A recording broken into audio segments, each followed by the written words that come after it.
Yes. Yes. Yes. There it is. Hi. I'm Tim. I'm with Jackson. There's two guys in a small room together. What are you doing? Oh, you're watching us on YouTube? Jackson, I am not centered. Do I need to move this way? There you go. There it is. Now. It's the Tim McKernan Show podcast. I hope Tim brought his readers today. And then there's that lip-biting emoji.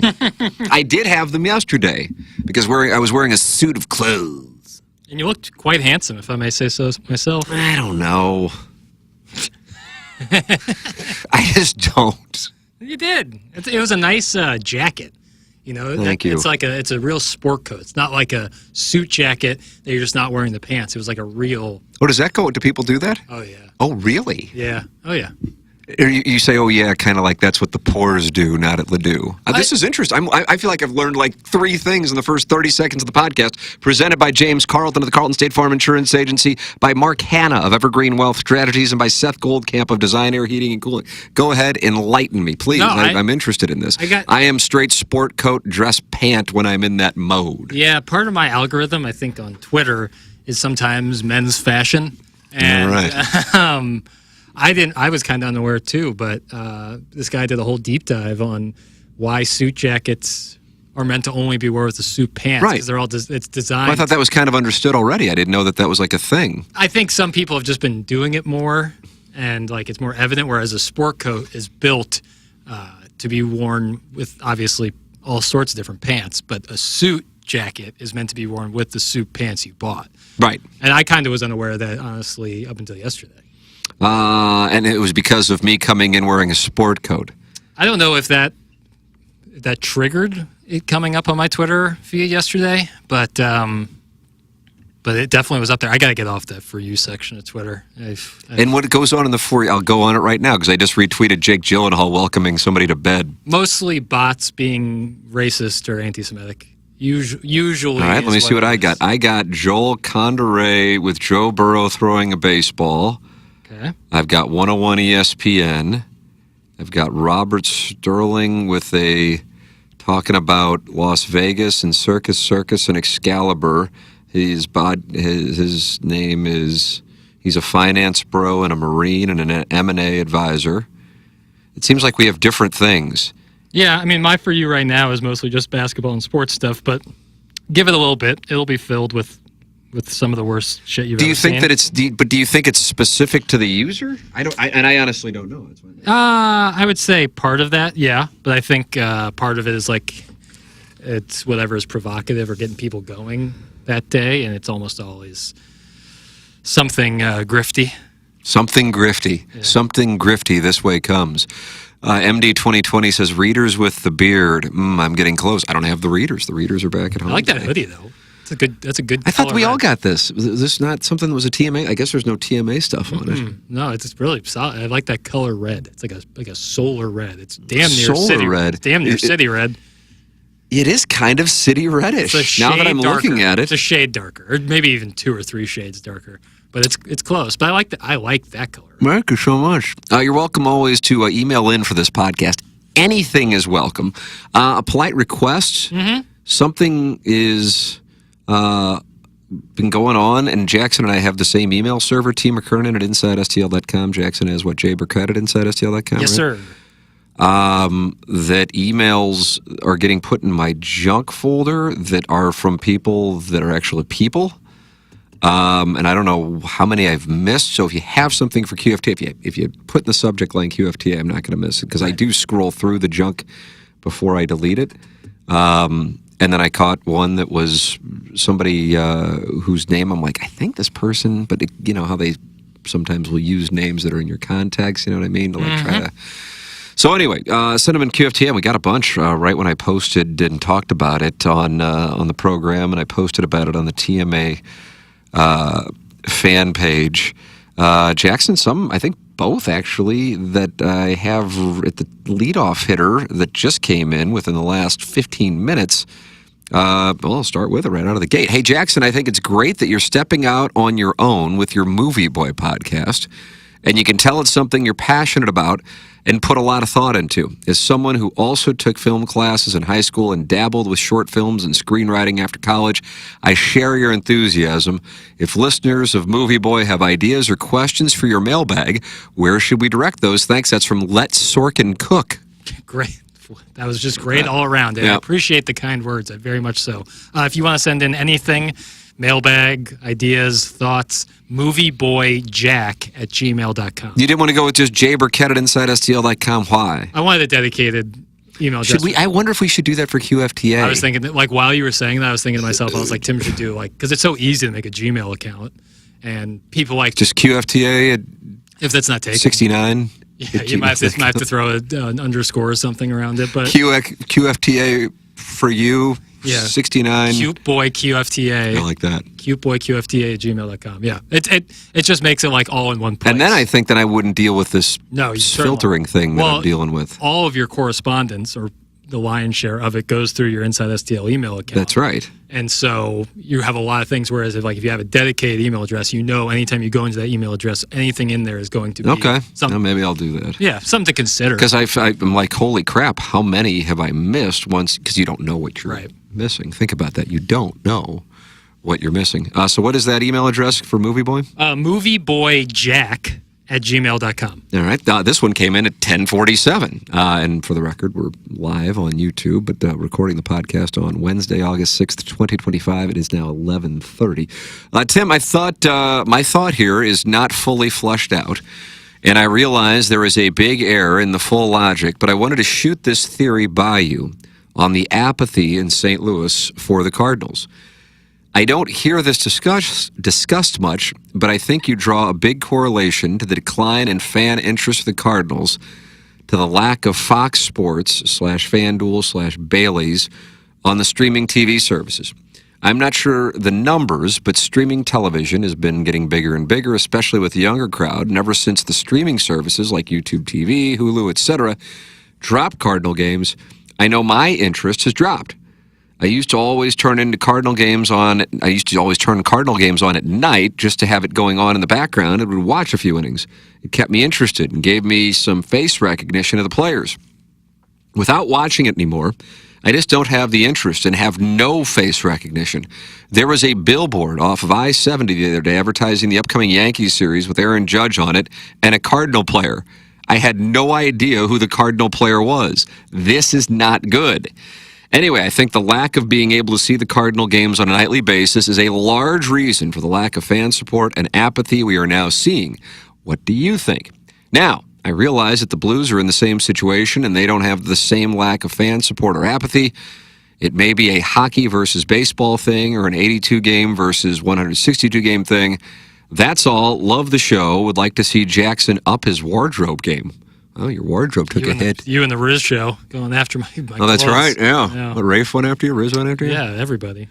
That's from Howard Thompson. Howard, thank you for the email and maybe using your real name. I don't know. I really like the theory. I have to say that he does present a foil, to his credit, his own devil's advocate, that the Blues are not necessarily, at least I don't think, dealing with it. Yeah, I do. I'll say this at the outset of the conversation. I think the television situation is not getting enough value when we have this conversation regarding Cardinal lack of interest, apathy in 2025. I really do.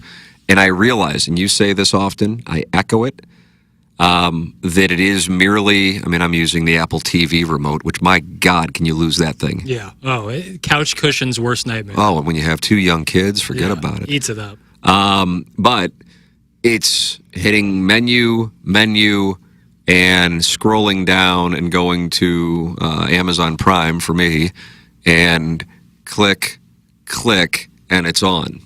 Now, it is simple. This is not burning a lot of calories. Heart rate doesn't go up. But if it is something you're not really all that interested in, it's a thing. Yeah, it's a barrier to entry in a way. And I do think what this gentleman, Howard Thompson, laid out in his email deserves more attention than it's getting, and that is people just having it on in the background. If you're sitting down to watch television, you don't just necessarily have something on in the background. You're intently watching it. But with streaming, you're going to commit to something and put it on, and then it's not as easy just to flip it around. I know it sounds trivial if you're automatically dismissing it, but I'm telling you firsthand, and I realize it's anecdotal, it's not data-driven, but you also share this, and now we have an emailer sharing this, that I think that there is something to that. Because again, there is Cardinal anger, but there's more, in my opinion, apathy. And I'm gauging it, I realize, from 101 ESPN's text line, and so that's not necessarily fair because a 101 ESPN listener is not representative of, the majority of St. Louisans. There are going to be more St. Louisans than there are 101 ESPN listeners. That's what I mean by that. And I think that for the 101 ESPN listener, they're going, what the hell is going on? This sucks. I just don't want to support it. I don't care. I think for the average St. Louisan, I don't know where they are on the Cardinals. So I can only speak to my interaction, which certainly are friends who are Cardinal fans, and then, being on the air live for 4 hours every day.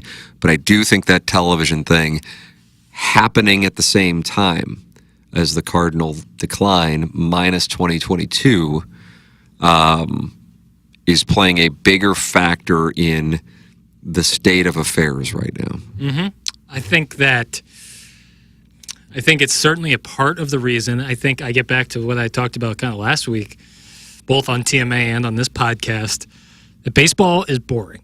It's a boring sport. I love it. There's a lot of things I love about it. Some of the things that people find boring are things that I love about it. But by and large, I think most people would tell you, certainly people under 35, I think, would tell you it's a pretty boring sport. And that would be the gasoline, and then not being able to get it as easily as you once were, or if you're a YouTube TV subscriber and not being able to get it, is the match that starts the fire. The game itself is kind of the gasoline, and that's the. Imagine you might want to you're going to a concert that you don't really want to go to, and then you find out the weather's a little touch and go, and now you're not going to the concert. No. It's not just because the weather isn't great, but you weren't really wanting to go to the concert. There's all these factors. Yes, the factors contribute to the outcome. Yes, right. And I think that the TV thing is like the final nail in the coffin in a way. And as I read it, and he lays that out, and Howard was able to lay that out in a way that I'm kind of able to picture it. Mm-hmm. It's like, oh yeah, I'm watching this, and if I brought up today on TMA, like YouTube TV, I'm kind of like, I don't even know what do you pay for? Do you pay for? Yeah, it's like I'm sure I'm paying more. Like around 80. Yeah, I still get the movie channels for some. Yeah, that's not necessary. I could knock that out while we're sitting here. It's like $120 for that. Oh, yes, but I also have televisions all over the damn place. I guess. You're not using just one TV, whereas I guess that's it. I don't know. Maybe it doesn't matter. I have no idea. I think you probably get a couple devices with one subscription, but yeah, if you're using like 4 or 5. But with college football is really the great time for YouTube especially TV. With although the multi-view is a little overhyped because it makes the picture really small. Yeah. And then you get the black bars on the two game multi-view, but just the ease of being able to switch around like you once did with cable, but being able to do that with college football, especially where action is flying around all over the place, it's the best. I cannot. I mean, this lays it out, and maybe I'm in a really tiny minority in St. Louis. I don't know. I recognize my minority on golf, which is why I rarely talk about it on the show on TMA. That is.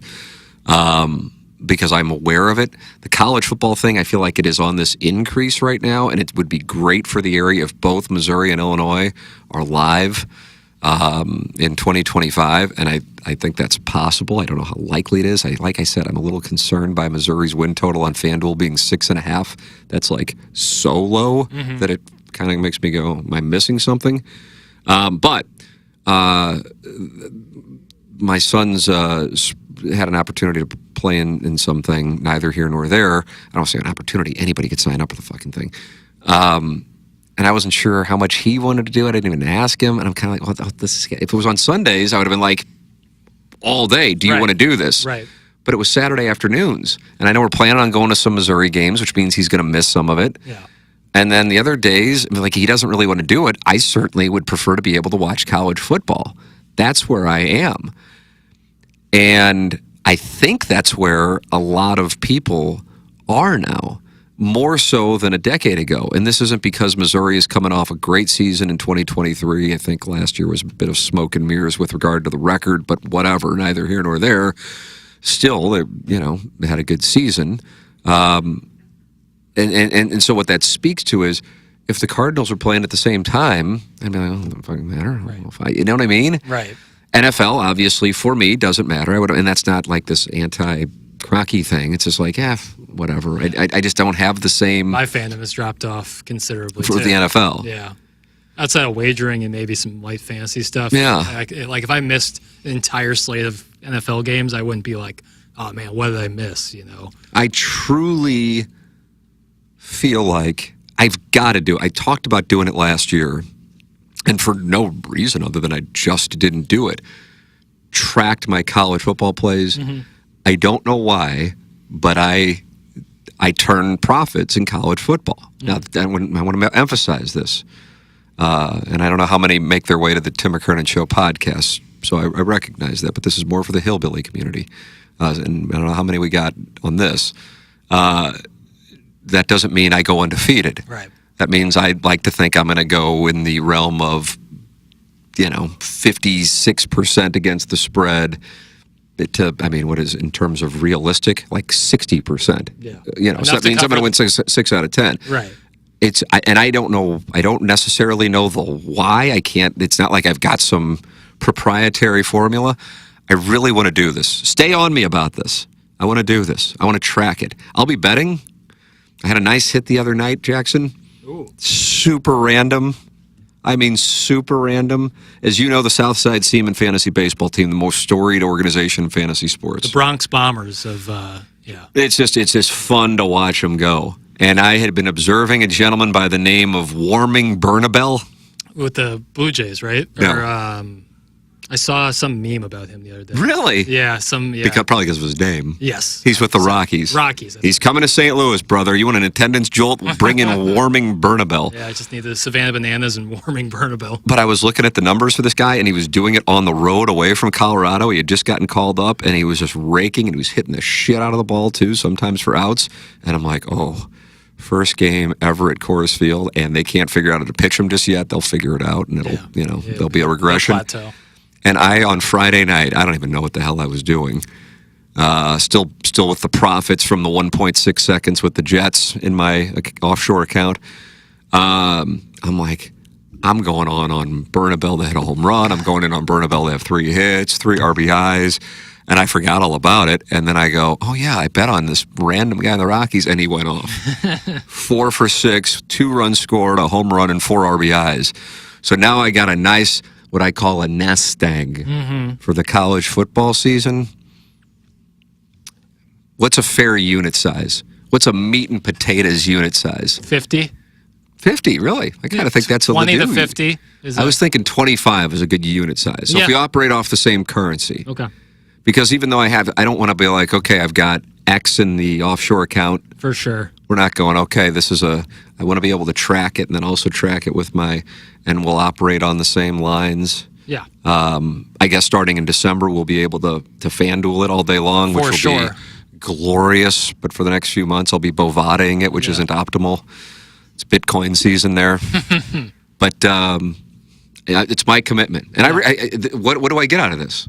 It's a very rare moment where I go 0 upside, all downside. Yeah. But I'm willing to do it. You're like a tout, but not getting anything in return for it. Yeah. Except paid off from your bets. I think but I can do that on my own without going public and then having some guy, not some guy, multiple, raging about the plays. But hey, I'm willing to do it. Yeah. Because at this point, I've got years of going, I don't know why. I can't do that with the NFL. The NFL is, I don't know how to explain it. Yeah, I cannot handicap the NFL. Yeah, with football specifically, betting wise, I find easier because you gotta pretty much earn it to score. That's why betting basketball to me is tough because a team can be up 20, the spread is 10, and they let their foot off the gas the last 3 minutes, and the team makes like an 8-0 run, and now you're sweating it out the last minute. Although the team who's winning is no doubt going to win and in control. Whereas in a football game, if it's a 7.5 point spread, like you got to earn, like if a team is within a touchdown, they're very much in the game. I just think the scoring, there's not like half court shot that fucks up your spread. I guess there's a last second field goal that might mess up your spread, but even then, like that's to me much more rare. The bad beats I feel like are worse in other sports. And I also think maybe it's the I think, and maybe this goes back to the poker, I don't know. I'd like to psychoanalyze my psychoanalysis of, for example, we both were in lockstep on this. The greatest home court ice field advantage is college basketball. Yes. Without question. And I think part of that is because you have 17, 18, 19, 20-year-olds having to deal with the psychology of, and then just like, you can be off a half an inch on your release, and then that impacts the outcome of the ball. Same thing with, I'm not saying this, but golf. If you get tight, that quarter inch of the putter face being closed or open or your drive or whatever, that impacts the line of the ball. Same thing with college basketball. And so I think by the time you get to the NFL, you're used to it. College, you go on the road, or you have one of those night games, or you go, God, this team's really good. They're at home against Alabama, like Missouri is, for example, but it's an 11 o'clock kickoff. You can adjust for these things. I don't know. I will do the college football picks and see how we fare. I know the strategy early season, and then we'll try to gauge it. But then also there is the psychoanalysis for the late stage of the season, which is teams go, we got to beat the shit out of people. Yeah. Yep. So that whole comeback thing kind of goes away. It's like, all right, we're SMU. We have to put it on whomever because we got to get the style points. Yeah. And I don't know if Las Vegas can compensate for that. Right, because they also have to I'm with you. And then also with football, anytime you're in football, weather for the most part, unless you're in the dome, becomes like a factor, and that's fun to think about when you're making your plays. Like, so much of that is like it's kind of like chaos factor, and I like the chaos factor. Yeah. It's fun to lean into the chaos factor or stay away from it because of it. I betting college football to me, I can see the board easier. Yeah. It just seems much more cut and dry. God, I love it. The great weather. Yeah. I'm picturing September and October, having some libations during the day. Yeah, I'm telling you. Like a 2:30 kick. By the end of that 2:30 kick, the sun's starting to set. Oh, hello, friends. It's about 62 degrees out. You might throw on a flannel afterwards. Couple cold beers deep. Nectar. Nectar. Yeah, go to a bar for the late games. It's pretty awesome. I love college football. Jackson will be enjoying Missouri, Kansas from a church in Chicago. I don't know if this wedding's even at a church, so... Oh, is that right? Yeah, I can avoid any... like a vineyard or something? You had a vineyard? You had a vineyard? It's in downtown Chicago. I don't know how many vineyards. I'm not saying there are no vineyards. Yeah, it's a vineyard-heavy area. Downtown Chicago, right by the lake. Also, by the way, I have a lot of friends in Chicago. Quit calling that sidewalk by Lake Michigan a beach. People are out there. You ever seen the pictures right of that? by the Drake? Yeah, you see the pictures there where people put their towels down on concrete. That wow, sounds this is awful. all out of nowhere. This is like Chairman Kurt and the Little League people. I love Chicago. Downtown Chicago especially is awesome. I love it. But that's no beach. Jackson Burkett coming after Chicago's beach. People lying on the sidewalk. Let me go into this YouTube chat here, see what's doing. People are watching the program live. 44 friends have gathered to watch live. Can I have a free TMA hat, Tim? No. Cardinal Cowboys pontoon. I listened to Movie Boy both ways, back and forth from the Ozarks. Go Jacks! Nice. You got a lot of support. Thank you. I appreciate it. Yeah, I appreciate it. It's very kind. I hope I didn't ruin your trip. Let's see. Hi, Timmy. That's from the Bridgeton Landfill Fume Huffer. Just kidding. Keep up the good work, Piddles. From the Veiled Prophet, but I don't see an earlier post from the Veiled Prophet, so I don't know. Jackson, I know you've been coy about the downloads of Movie Boy and your golf trip this past week. Can I get your pre-tax income? That's from MD 2020.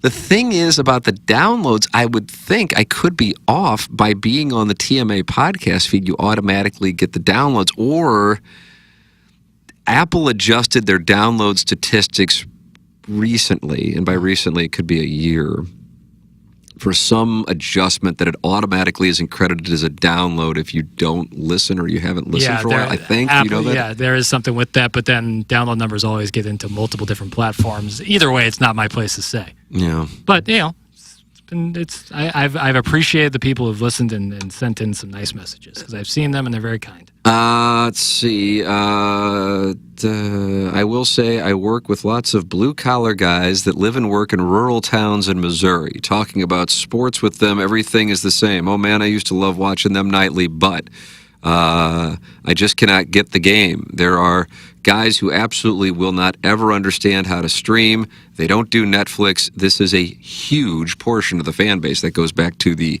Howard Thompson email about the streaming and the television issue. Yeah, I mean, I don't know what else to say outside of I agree, and I think it doesn't get enough attention. And on top of it, I don't know what the solution is. I'll throw one out, put them on Channel 11, and then also put them on a streamer. Yeah. But I realize I'm like spending people's money and so on and so forth. I don't know. I'd love to have a good long sit-down conversation with Bill DeWitt III when the season is over. That's what I'd like to have. And we did a sound story. We're now doing sound stories in the Hubbard Podcast Studio for those of you who've seen Stupiracy's on a different set.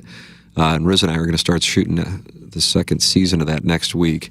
But the Spread Zone, which Jackson has appeared on and dominated, by the way. College hoops. That set, and I know I rave about it, but it's so it's the real deal. It just is so good. Yeah. And so to have a sound story on that set.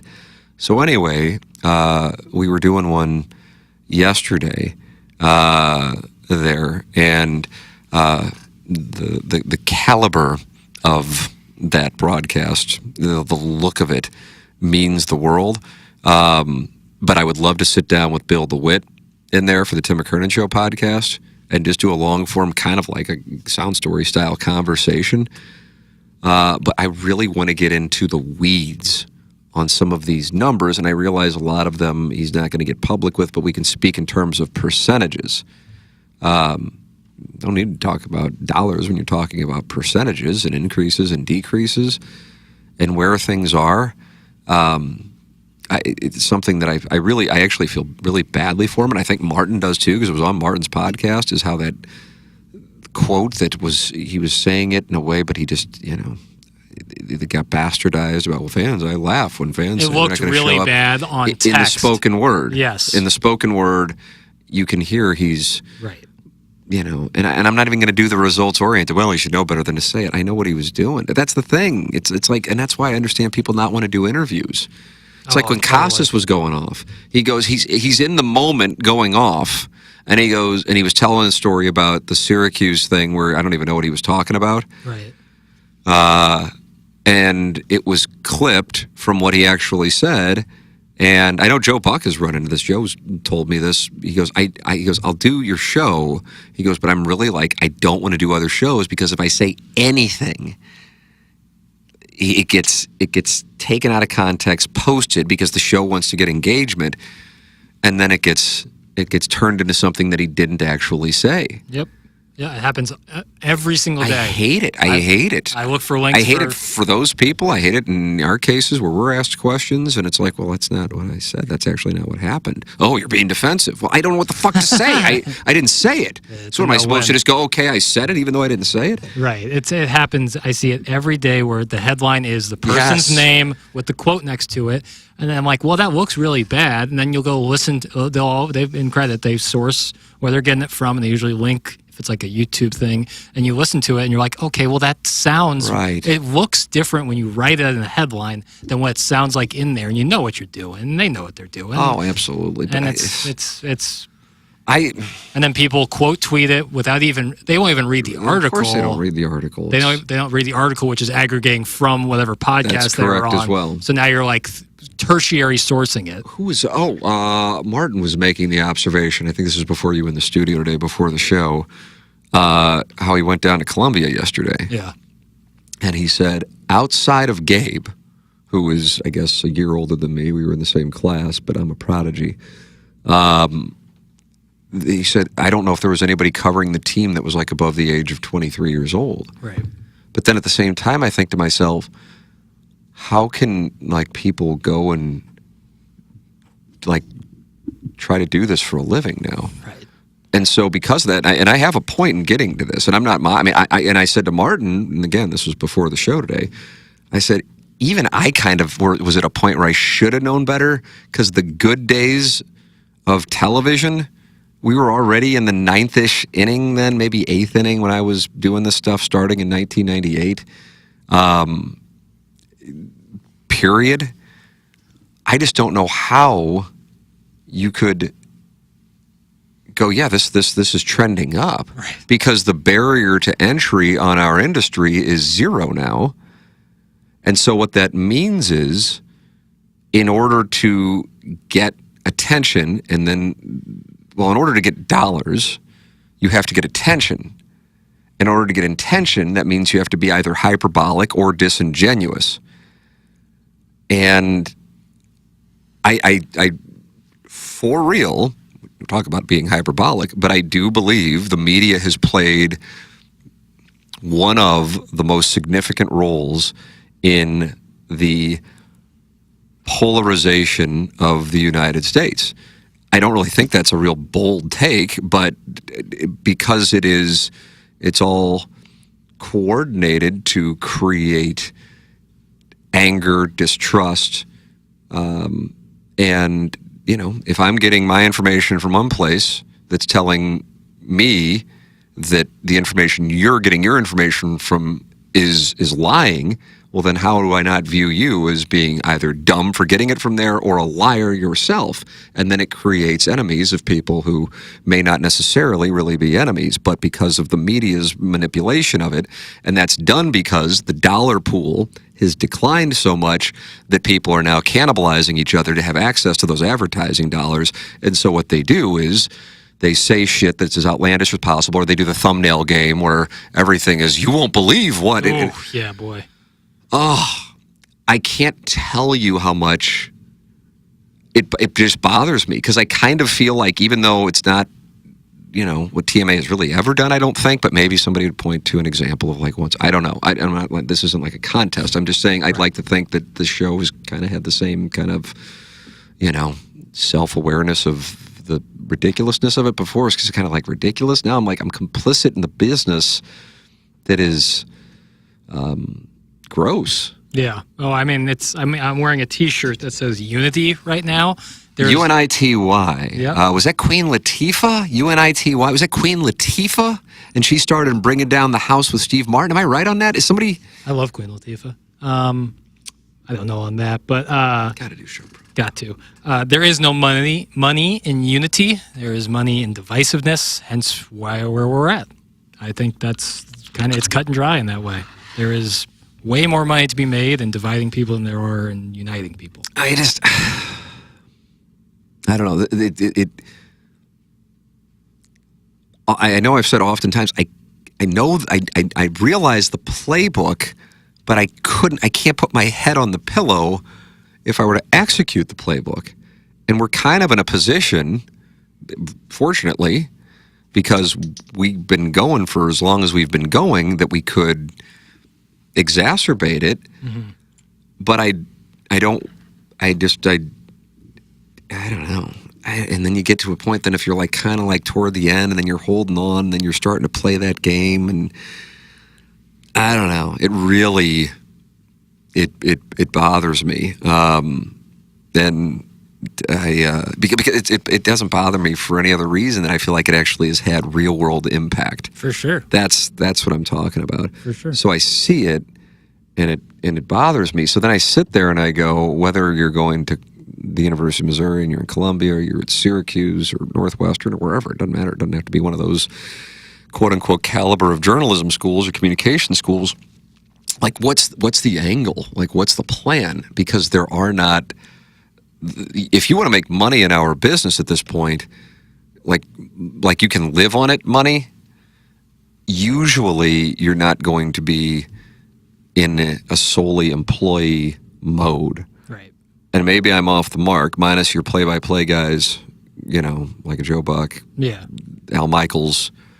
In the sports world, the ones who are making the money, real money, are not the people who are receiving a paycheck. Right. They're receiving a K-1 in some capacity. Right. And they're either doing, like we talked about, hyperbolic kind of takey stuff, or they're totally on like a, pardon my take, sports and entertainment mix. Right. And that obviously is a super saturated market. So the idea of The pardon my take kind of market is? Yeah. Is it really? The kind of blending sports and entertainment, which I love, obviously, and I think TMA does to a certain extent, but like TMA has been doing it since 2004. It's like the market has become so saturated, and are people going to journalism school to do that kind of thing? Yeah, I'd be really curious. I mean, even last week, somebody reached out to me and said they had this opportunity, but they also could stay in St. Louis. And I said, take the opportunity, go there. But at the same time, I'm thinking to myself, I don't know. I'm telling him to run the offense I ran 25 years ago. My offense could be totally outdated. You might not need to go to a small market. And anytime, and Martin, Doug, and I were talking about this in the same conversation, for as much as we joke about our jobs and so on and so forth, relative to the number of people who wanted to do this when they were 21, 2, 3, versus Doug now in his 60s, Martin in his 50s, me in my 40s, mathematically, it's like we have lottery tickets. Yeah. It's not necessarily the kind of lottery you want to win, but mathematically, it's less. So that's what I always say to people if they reach out to me or if their parents reach out to me for guidance. And I'm always happy to give it. But the first thing I will say every time, which I realize is a buzzkill, but I don't want to be dishonest with people. Right. I certainly would want someone to be honest with me, and like Bob Ramsey was when I was coming up. I wouldn't do this. Now, if you want to do it, be my guest, but I just need to warn you, and here is the reasoning why I would tell you not to do it. That, of course, is at the time when you're 18, 19, 20, 21, 22, that is more of a pure motivation. What winds up happening, though, is if you stay in it and then you realize, oh my God, I can't really make a living. And meanwhile, my peers who are not in this industry have started to acquire experience and marketable job skills. I'm trapped. So now I've got to survive. Right. And it becomes like the sinking of the Titanic, not just our industry, but then we're going to survive by grabbing anything. And if that means we got to force somebody to drown to stay afloat, then we will do that. And the drowning body becomes the truth. The drowning body becomes honesty. The drowning body becomes, okay, this is nuanced. And so that goes to shit. Now we have thumbnails and tweets that are essentially bullshit that anger people, all by authors who are totally cognizant of the fact that they're making shit up, but that's the only way they're going to eat. Yeah. And by eat, I mean, well, in some cases, literally have food. In other cases, have a job. Yeah. And that is the state of the industry. And honestly, as part of it, I feel candidly complicit. And it really does bother me. Yeah. I hear what you're saying there. Yeah. It's either like you get to a point where you're in that age where it's like either get out and just completely abandon your once dream, or you do exactly what you said, and that's grab onto anything that you can and rebrand yourself as in doing things that are probably certain. Like if you went to journalism school, that this stuff is journalistically wrong, but you realize, it's like, how am I going to eat? But I don't think when somebody goes in, I think you have to be under the impression that you're going to be the exception. Yeah. You know what I mean? Yeah. Yeah. Everyone. That's what I was saying to those guys. And like I think Doug said, he goes, well, people see, especially from around here, people who have local ties who have done, really well. Whether it be an obvious one with Joe Buck, this kind of predates it now at this point. But when I was coming up, Bob Costas was in St. Louis. His wife was from St. Louis. So he was here. From a news standpoint, Russ Mitchell, who was anchoring CBS News, I think he went to Webster and had been on KMOV. So you could go, okay, well, they did it, Right. And then if you were on television, if you were one of the lead anchors, you were making a nice amount of money then. Right. So that's what I get into, and it truly is. It's like one of the only handful of things that kind of bothers me. Because I feel like it's one thing to go, okay, this industry, but it's another thing when I'm going, okay, this industry is actually playing a role in things that truly matter. Yeah, right. It isn't like I disagree with this guy's take on the Cardinal trade deadline. Who the fuck cares? Right, it's trivial, but I'm talking about overall as an industry, and I'm seeing why it has to be done that way. And it's like, well, you're judged by your engagement, but your engagement can only go on if you say something that is as extreme as possible. Right. They're more worried about the product than the process, or the reaction really than the process. And it's like, well, the process matters. It matters a lot. Go into this YouTube chat. Boy, we got a lot of YouTube chat going on here, Jackson. All right. I'm watching the minor league games for $2.99 a month. I actually enjoy watching the Logjam teams. That's from John. The show this morning was extremely minimal Cardinal talk, and I had no desire to hear any additional Cardinal talk than what was already discussed. That's from MD 2020. Yeah, in MD 2020, I would tell you, I don't know how, outside of the Cardinals making a move with a minor leaguer or significant develop with an injury or a monster winning streak. Yeah. I don't know how it changes between now and the end of the year. Yep. So it's, and the thing is, I would actually tell you this, I don't really know what's going to change that substantially between now and the end of 2026. Yeah. And that's the thing. I kind of feel like it's like death with some people. They don't want to talk about it, even though deep down they kind of know it's coming. I just don't know how it's going to be much different. Barring, like you said, a young player or two shining, and at least, even if the record doesn't reflect it, showing signs of life. Because right now it feels lifeless, and there's certainly guys who you think can provide that life, but you never know. J.J. Weatherholt's ripping it up in Memphis. Like, it's awesome to see. But Major League Baseball is way different, and so we'll see. And you hope for the best, but you never know. In my opinion, they should focus less on the few thousands who cannot figure out streaming and more to attract younger viewers. Gen Z ain't watching baseball. It's a huge problem. That's from the TMA Remote Lab in our YouTube chat. Here is QFTA broadcast live on YouTube.com, and we don't have a sound story going on in here, although I guess now we're using the sound story, the studio down the hallway for sound stories. Were you in there while we were doing that yesterday? No, I was in there pre and post. Yeah. And saw all of it, and it looks incredible. Wow. It looks awesome. What a It's super cool. That studio is so cool. They did a hell, and they're building another studio right next door to it now. Let's see. MLB fans in general are aging. They need to replenish the pipeline of fandom, or they're cooked in a decade or two. That's also TMA Remote Lab. With the explosion of social media and immediate satisfaction and needing to constantly be entertained, baseball is a tough spot to appeal to the youth. Yep. Absolutely. I think that's to immediate dopamine hits. Yeah, I think, and that's where we get back to our conversation last week, because I don't think baseball can really do anything without fundamentally changing the game. Now, I don't know if this is accurate. I represent you as the youth, but you're 27. So when we're talking about 18 to 21-year-olds, you're not able to speak to that. College basketball and college football have exploded among younger people for sure. Is that accurate?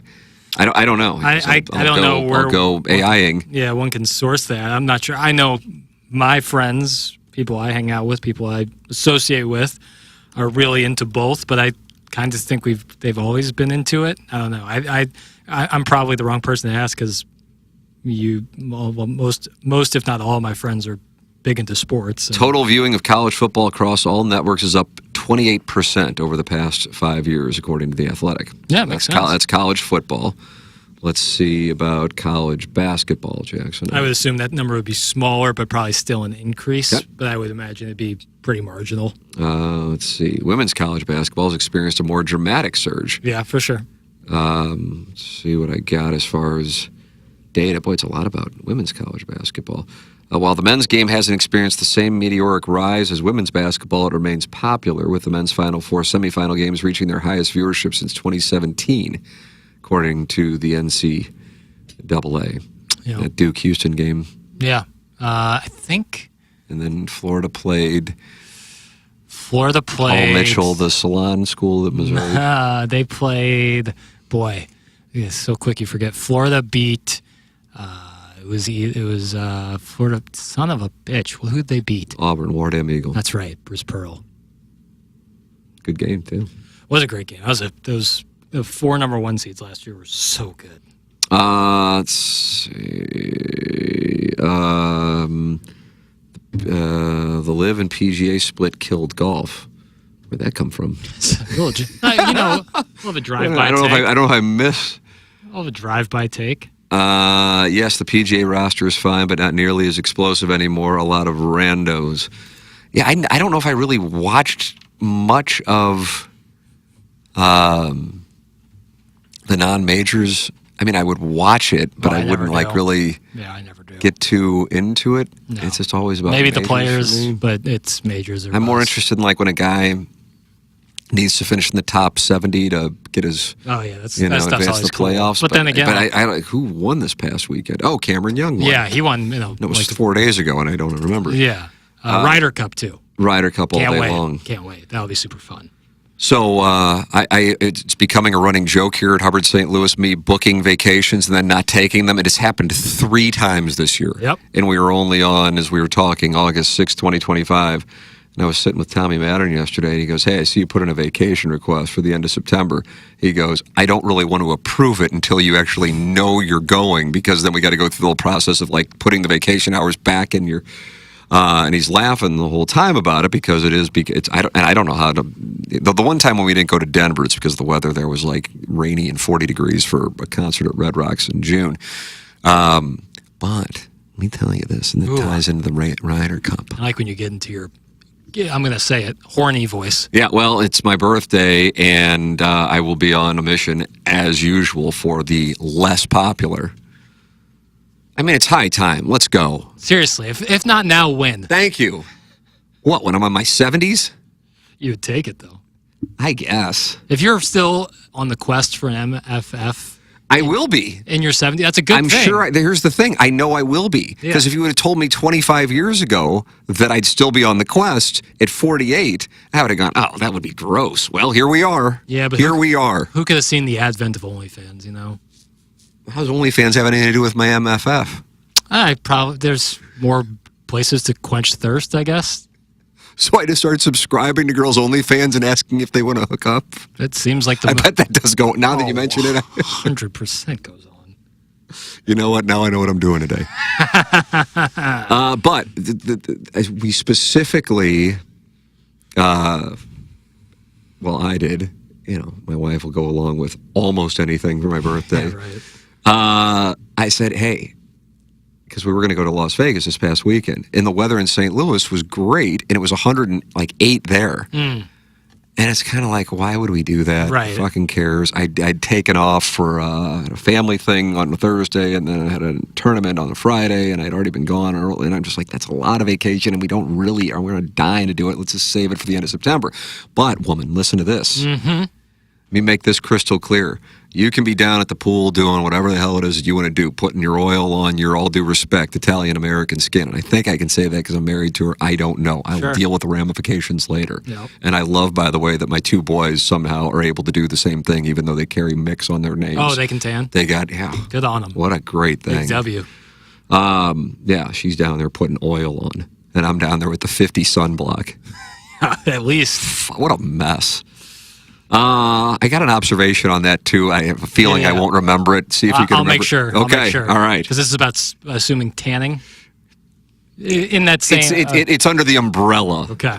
But it could come off at the same time. I don't know. I really want to make this observation. Okay. We'll get back to that.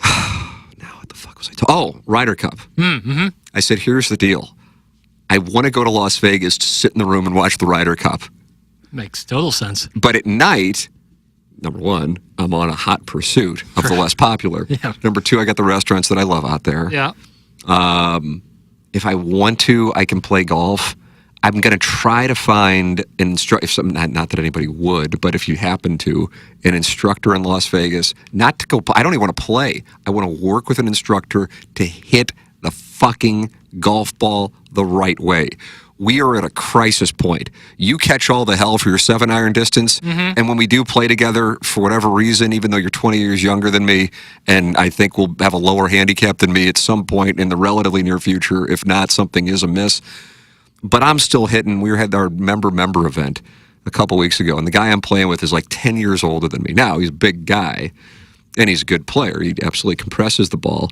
but I'm hitting like a 5-iron into a downhill 178-yard hole. Yeah, and I go, and now I hit it to 5 feet, which is great. So we were laughing about it. And I go, what'd you hit on that? He goes, 8.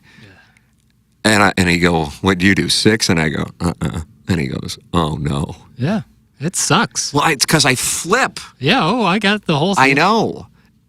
And I'm just on a mission to not do it. Yeah, I've gone the other way. I'm leaning into it. Old man golf. Anyway, during the day, golf lessons, maybe some poker where I just 3 and 4 bet guys playing 1-3. Right, No, we never even see the flop. Cash games, I guess? Yeah, because I don't want to sit for 14 hours playing tournaments like I used to. No interest. And that could be a disaster because I haven't played enough to know if my style of play is even like somebody might, even at a 1-3 game, might just go, okay, we're going to fucking eat this guy kids alive. From Scandinavia on 6 Adderalls. Or Absolutely. But I think they're more playing like 5-10, but who knows? Maybe they decided to, they see me as a mark. Then our restaurants. And by the way, I don't know how many times I've emailed an answer to the question. The answer is Kabuto, Jackson. That's the sushi place? Did you go to that? You guys didn't go? Kabut. Oh, that's right. I don't even know what to say about it. Antonio Asfandiari, the magician, that's who we ran into when we were there, and it's only got like room for 12, 15 people. So when people email me, what's the name of that restaurant you always talk about? Kabuto. What's the Italian place, too, that you like? Sinatra? Well, this is just an... Oh, yeah, that's at Encore Win. It's okay, in the same spot, obviously. Like Delmonico at the Venetian. And, of course, Nobu. For sure. De Niro. Yeah. But anyway, during the day, you can be down at the pool putting the oil on your Italian-American skin. Right. I'm going to be watching the Ryder Cup. Plus, it's in New York. Yeah. So I'm going to be watching it like in the middle of the afternoon in Las Vegas. Right. Perfect. Golden. But I did not want to be in a spot where my sons, who I live for, and I wouldn't have it any other way at this point. I don't know if I were 27, I don't know if I would feel that way. But at my age, couldn't be happier with the situation. I don't want them interrupting. So I have gone to a hotel in the Pacific time zone to be able to watch it. You're essentially holing up. And couldn't be happier. Tim's holed up in his hotel room. I like that. Couldn't be happier. Yeah. Now, this is what ties into the skin thing. Yes, all right. And I don't know how to say it without it, because there's like this hypersensitivity to any semblance of something where you're talking about something that is positive. And I don't know how the fuck to handle it. I am so overcorrecting on it. Mm-hmm. There was something you probably didn't post much on Facebook. I don't know if you did or not. Do you get Facebook memories? Oh no. Well, I do, but I don't go. Turned them off. I don't go to Facebook. I don't. I see nothing there for me. The only thing I will click on. I see the Barnhart Brawler answered something in the thread, and he usually is pretty good. I might have to take a look at that because I'll post on when we're doing QFTA on the TMA fan page. Yeah, you know who's become not Caller Adam, a Hall of Famer for QFTA? Oh, I listen to Movie Boy. He emailed into the Movie Boy. He's great. He's a great emailer. Yeah. He and Timmy Recaps are the memories, and I'll see these things. And this was 3 years ago. Aiden's alive, my 3-year-old now, and it's my older son, who's now 7. I guess that means he was 4 at the time. God, and now the 3-year-old's 6 months from being 4 himself. Fuck. But anyway, and they're running around on a golf course in Hilton Head, and I'm posting it. Now I picked it up. Doesn't that fuck you up? There was an involuntary right there. Yeah, can't help myself. I'd be a bad poker player. But I mean, I was looking for it. So and so what's your reaction? Say what your reaction was. You would never do that now. 100%. But then I'm thinking to myself, why the fuck? Like 2022 isn't long ago. I mean, this 3-year-old was like, what has happened that? And I was looking at it. And I'm like, oh, this is cute. There's my younger son as a baby. At that time, he's like 5 months old. And there's my older son at 4 years old. And I'm like, oh, look, he could hit the ball then. That's cool. But I'm like, I can't believe I posted this. Right. I think What the fuck happened over the last 1,000 days? I don't have an answer. Yeah. And this, by the way, is not where I'm going. This is a preamble to the thing that is going to go against the way I kind of operate now. This is cute. And by the way, I think it's sad. I hate it. I hate that this is how I am. Yeah, I think just with time going on and the more experiences you have with More social negative experiences. That's what it 100%. is. It's like why even It's like I even said my younger son's name and just now, and I'm like, I you noticed know? that. I think Like, now how fucking sad is that? yeah, the difference now is you'd still take the video, you just wouldn't Oh, post it. absolutely not. And I'm going, 2018, I go, okay, maybe. But 2022? Yeah, and I'm surprising. going, what the fuck was I doing? Was I drinking? It could be the You case. know? Yeah. Early sleeping pills. I don't know what the hell was going on. I'm like, this isn't what I would do. Right. No, I'm with you. I never post on anything. Maybe Twitter during the college basketball season just to get my takes off. But outside of that, because it's the Bob Costas thing we talked about with or after his interview last week on TMA. It's like, why open yourself up to the problems that it can create? Right. And it's not like you need to. It's not like you have something in your I'm trying to contract think to why post a certain right. amount. Yeah, thank God. Oh boy, that'd be brutal. You want to know when TMA ends? That's if that ever were to happen. God Almighty! Hey, you need to post takes on social media. The Bill Simmons walk and talk. He does that? Oh, I yeah, thought that's what like hackneyed college football fans who act like they're journalists do. Yeah, I think it's a shared Simmons universe. does it? Yeah, but he does it just like to shoot the shit. He's I enjoy that. Yeah. I don't know. I want to like figure out what was going on in 2022 and like there's not a chance in hell I would do that in 2025. Right. And I want to know where that boy went and how this is what I got. here. Yeah, I don't know. Yeah, I think it's just you. But I'm surprised I did it in 2022. That is also surprising. The year is surprising. If you, like you said, 17 or 18, yeah, I could see that. Bridgeton Landfill Fume Huffer posts this. My longtime girlfriend has never been a social media person. She is the absolute best. Hates having photos posted. That's in the Bridgeton Landfill Fume Huffer. My wife and I actually just had this conversation over the weekend. And she goes, I'm kind of sad, though, because she doesn't do it either. But part of it is because of some of the stuff that we've dealt with. But she goes, it kind of makes me sad because I think for some of my friends, and she has a great group of friends. Like, I'm super lucky that there aren't, like, whatever. It's just a really good group of friends. And it's not, we're not putting on airs. We're not, I don't know how to describe it. Because you're not there, I don't think, at 27, and she's now in her 40s. Because for you, social media is, nothing else in life. And so to me, I view it usually as bragging. But I think for your generation and younger, this is just your life. Yeah, it's just what it is. And so I can't, like I speak one language or run offense, but I can't apply those same traits necessarily. I think in a way it's kind of unfortunate, but maybe people in their 20s would go, I think your life's unfortunate. And I'm not sure I disagree with them, by the way. You're going to be holed up in a Las Vegas hotel room to watch I'll be the golf. happiest motherfucker in the world. I'll probably get in and out. Oh, God. I'll get fries from somewhere else. good. I'll get fries from somewhere else, though. Yeah, like Burger King next to it or something. Right. And I'll be watching the Ryder Cup. My wife will be down at the pool. I'll be by myself. Not a soul can get to me. Yeah. I disconnect that fucking phone, so all you motherfuckers who want to call and yell free dotem on the voicemail, be my guest. Yeah. It's not getting to me. It's right into the ether. I'll be the happiest guy in the world. Now, is the commentary then, it's sad that you're happy. No, I don't think so either. But if getting likes makes you happy, then great. Yeah. Because I'm watching a golf tournament holed up in a room by myself on my birthday and the happiest motherfucker going. Absolutely. I could go to play golf and take your pick of whatever course in Las Vegas.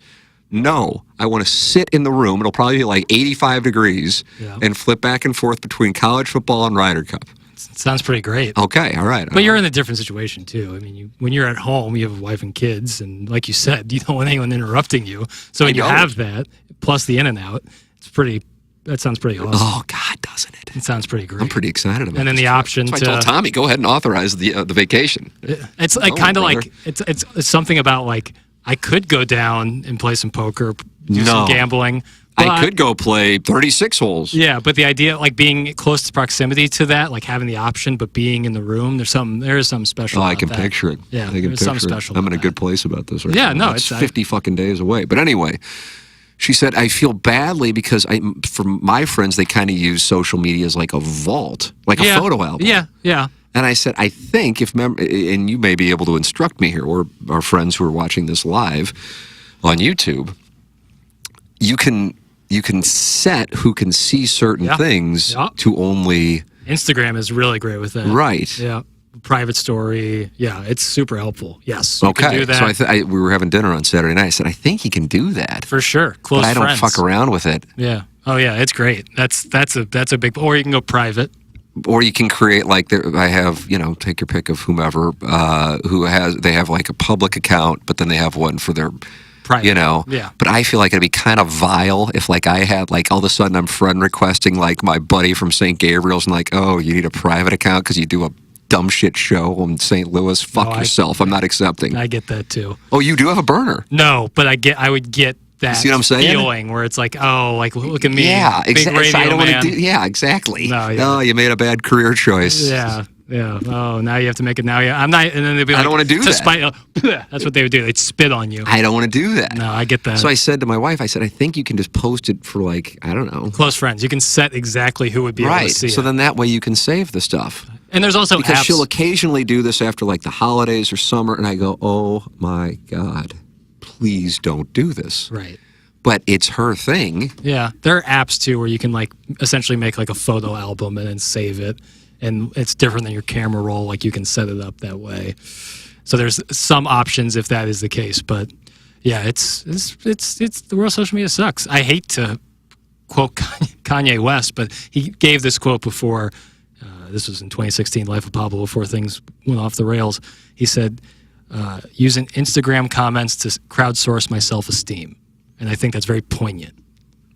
That is self-analysis. Kind of the way. Yeah, it's like I do this to essentially crowdsource. So when I say I feel badly for those who are in that world, and I'm not even talking about people who are necessarily public figures, that makes me sad. It impacts my life in no way, but I feel badly for them. Same thing, like when women get like the lip injections, I'm not like, what the fuck are you doing? Mm-hmm.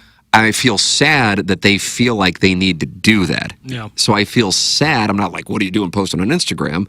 I'm saying I feel sad that like your validation, you feel like you need to do that. Does that make sense? Oh, yeah. Okay. Movie Boy is coming in. I recommend Demi Moore's The Substance from last year. I still haven't watched that. And I am so attracted to her. Yeah. Well, she looks outstanding in the movie for some parts of it. Then intentionally she doesn't. But Margaret Qualley also looking great. Happy Gilmore 2's Margaret Qualley. Indeed. She was one. I'm surprised Demi Moore didn't get that cameo. But that was one of the best allegories to that situation. I don't know what the hell allegory. I only went to a Jesuit institution. Metaphor.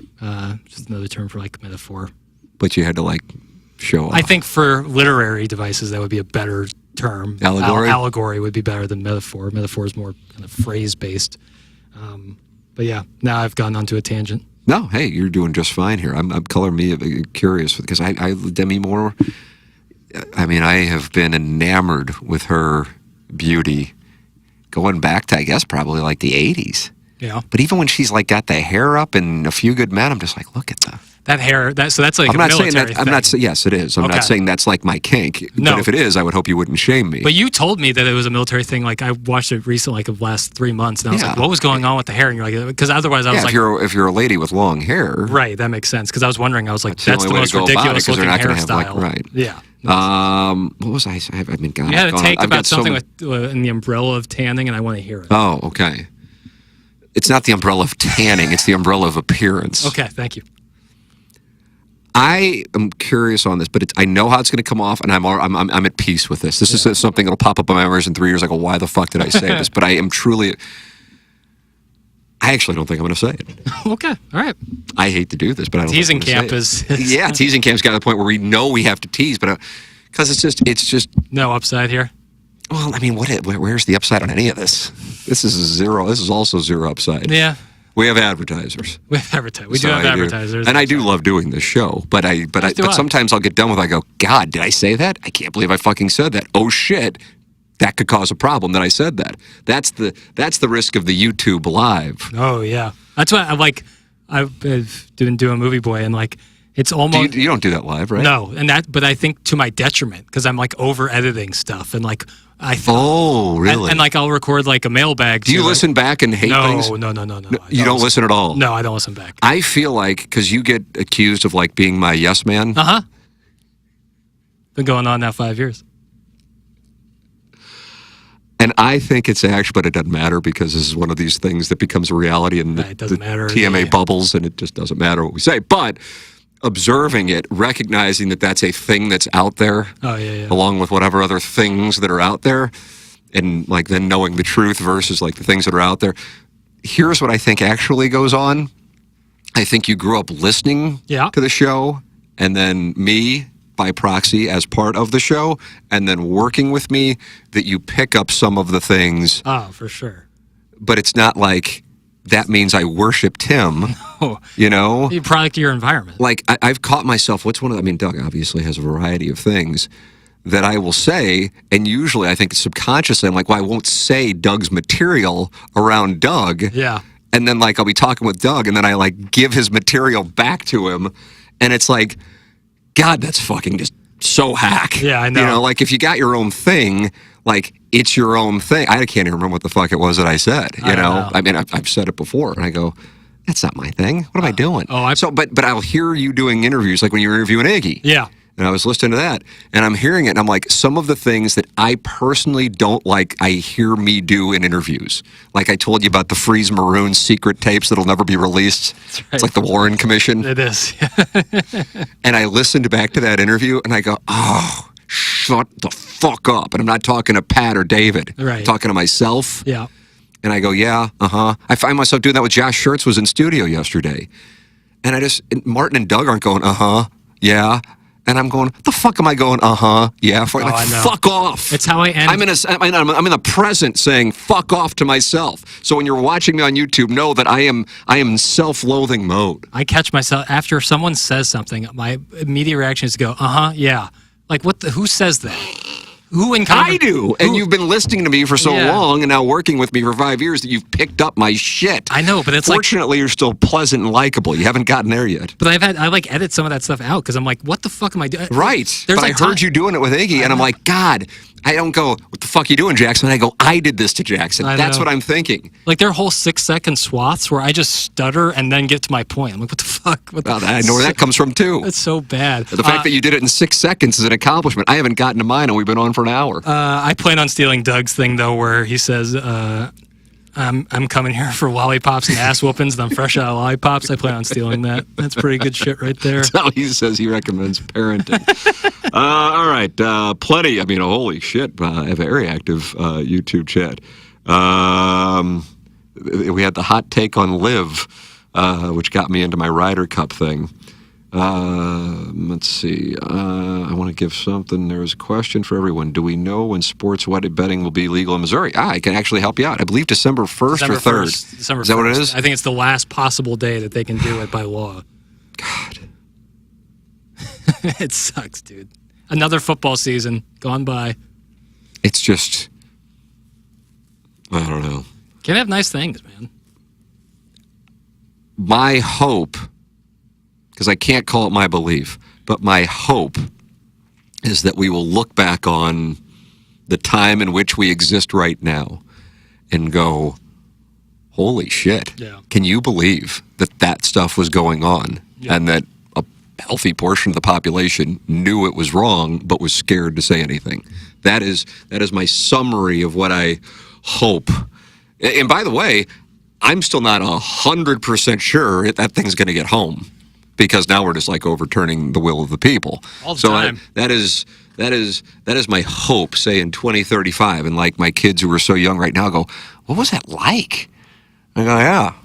And everybody's kind of went along with it because they were scared of, being called Libby Jack or woke or whatever the fuck it is that gets associated with it. But deep down, when the ball moved. Deep down, you missed that 3-foot putt. Hey, whatever you want to put on the scorecard, Jackson, that's up to you. That's your scorecard, baby.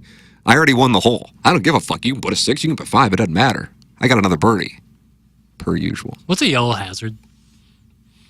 I believe yellow. That's a great question because I'm usually red steaks, white All the steaks. time. But I ran into a yellow hazard last weekend, and my buddy was like, "What's the difference?" I was like, shit, I should know this. Yellow steaks for lines designate a penalty area formerly known as a water hazard. I was right on that. Okay, so that's just water specific. If a ball lands in a yellow penalty area, the player has 2 relief options, both with a 1-stroke penalty. Okay, so it's similar to a red steak, but I guess you couldn't play out of a yellow steak hazard. Right. You can play out of a red steak hazard. Right. Makes sense. Yeah. I saw something the other day with someone, red steak hazard, it was on a bridge, a walking bridge, and you can't get relief in a hazard, so they had to hit off the walking bridge. Oh, is that right? Brutal. Yeah. The yellow steak doesn't come up as nearly as often as the red steak, white steak. I think the most people who casually play the game, they hit a ball out of bounds, and if it is a white steak, they will drop it around the point of entry and then just hit their third shot with a penalty stroke. Yeah. But the white steak is the ultimate motherfucker because actually you're supposed to hit again from the tee box, assuming that was the tee shot that went OB. Right. And now you're hitting a 3. I mean, it's usually a round killer, assuming that you put up a relatively decent number. Yeah, and to explain that to, as I do, the 7-year-old, he's convinced I'm making it up. And he was playing an event this past Friday, and one of the kids he was playing with went OB. And his dad was on it right away, and the son calmly, God bless him, put down, and he hit it again, and he went OB again, and then he was doing the math for him and explaining, and I was thinking to myself, if I had to do this with it's brutal. with the John Rahm of Kirkwood, Tyrrell Hatton. I would brand the Tyrrell Hatton of Kirkwood. I would have just... can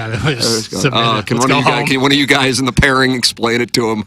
I'm going to go walk up to the green. Didn't they add an amendment, though, where you can then drop at the point of entry for 2 strokes? Yes. Right, still around. So then you're hitting 4. Right. So high school, our home track was the Highlands Golf and Tennis Center, lovely place in Forest Park. But the first hole has out of bounds on the left, the street right there. That's on the left. Par 3, right? No, par 4, not too long. There's a creek in front. Okay, it used to be back when we were there. That was probably when it was AAA. Yes. Yeah. So this is... It was like an uphill par 3. Right. So now it's a downhill par 4, Oh, not too right? long. Road on the left side, driving range on the right side. It's the only hole on the entire course where there's out of bounds on both sides, and I would see some monster numbers go on that. Oh, boy. Number one, the players are tied. It's not a gentle handshake. And on varsity, there is no stroke limit. You have to finish. You have to hole out. JV, it's usually 10 is the stroke limit, which I saw plenty of 10s and probably scored a few of my own.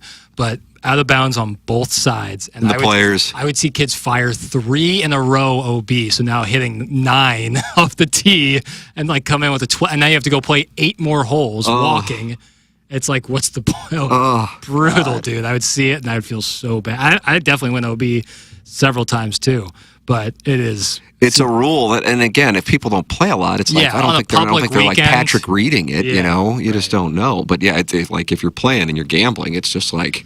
It's best to, like, if you're playing a public course on the weekend, to, like, if you're gambling, like, establish with your playing partners on the first tee, like, hey, we'll play every out-of-bounds penalty stroke as a red stake to make it easier. Yeah. Just play, like, blanket rule, it's all red stake. Even if it's a white stake, we'll play as a red stake just to keep the pace of play. Because the idea of, like, getting back in your cart and driving back to the tee. So I always hit a provisional. I'll tell you, even if I'm about 80% sure I'm in play, I'm going to hit a provisional. Number one, it pace of play reason. Number two, I just obviously hit a shot that was not good because it's potentially out of bounds. It gives me a shot to correct it mentally. It's like free practice. 100%. Makes total sense. Always. Gen Z isn't drinking alcohol or watching baseball. What the hell are they doing? That's from the TMA remote land. I see that all the time. Gen Z? Yes. I see that all the time on like articles like Gen Z no longer drinks alcohol. And like, I get the not going out thing because I do think COVID really spurred some of that. Like it really hurt people like going out. Like they got more comfortable with just hanging out inside their house, which I get, certainly. But the drinking thing, I don't pick up on that at all. I think people still love to booze. I guess there's at cocktail lounges or just sit at home. But when I go, probably cocktail lounges. But when I go out to newer restaurants, they almost always have multiple non-alcoholic options. I do see. Is that right? Yeah. I mean, like drinking is bad for you. Like I love to have a drink and everything in moderation, but like it is not. There are better things to do. It's like your free time. But I still enjoy cold beer as much as the next guy. And again, everything in moderation. You'll be all right.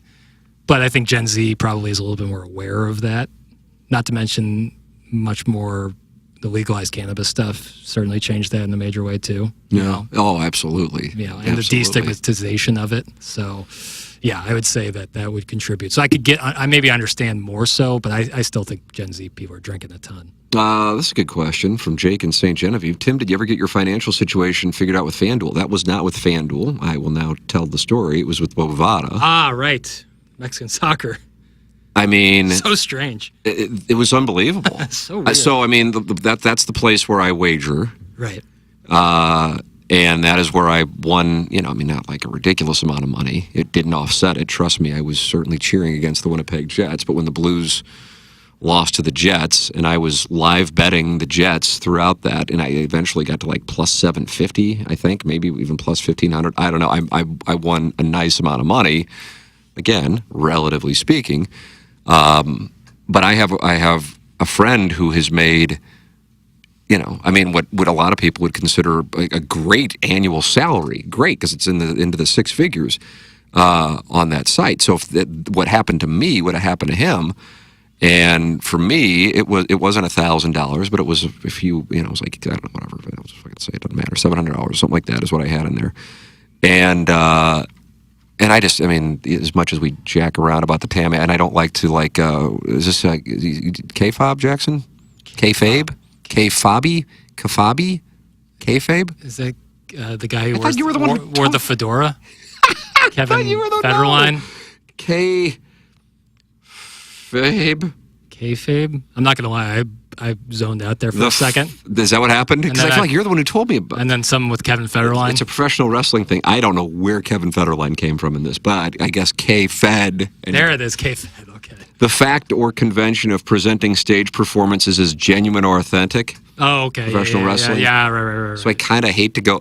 But the Tam Avenue Capital Partner, the truth of it is, it's like $10 or $25 bets. Yeah. Unless there's, I'll tell you when I go heavy, and by heavy I mean 100. And this is all just with the money that I won from that fucking miserable Blues Jets game that I'm still irritated by, 4 months later. Yeah. I don't want to be depositing. Is if there's a guy I follow on Twitter, and it's almost irresponsible not to take advantage of it. His name's Kevin Roth. He's a weather guy. And he doesn't do it all. He isn't a tout. He's a fucking meteorologist. And he'll go, the conditions, and whether it's for the over or the under. And 2 nights ago in Colorado, whatever the conditions were, he mentioned all of the metrics, and he goes, explosion.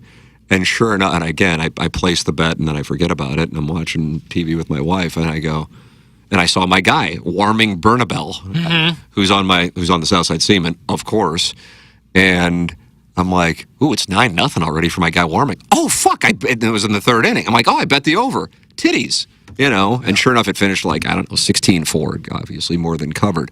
And if he's like, it's going to be a brutal day for hitters because it's cold, the wind's blowing in, and here's some kind of, the air is this.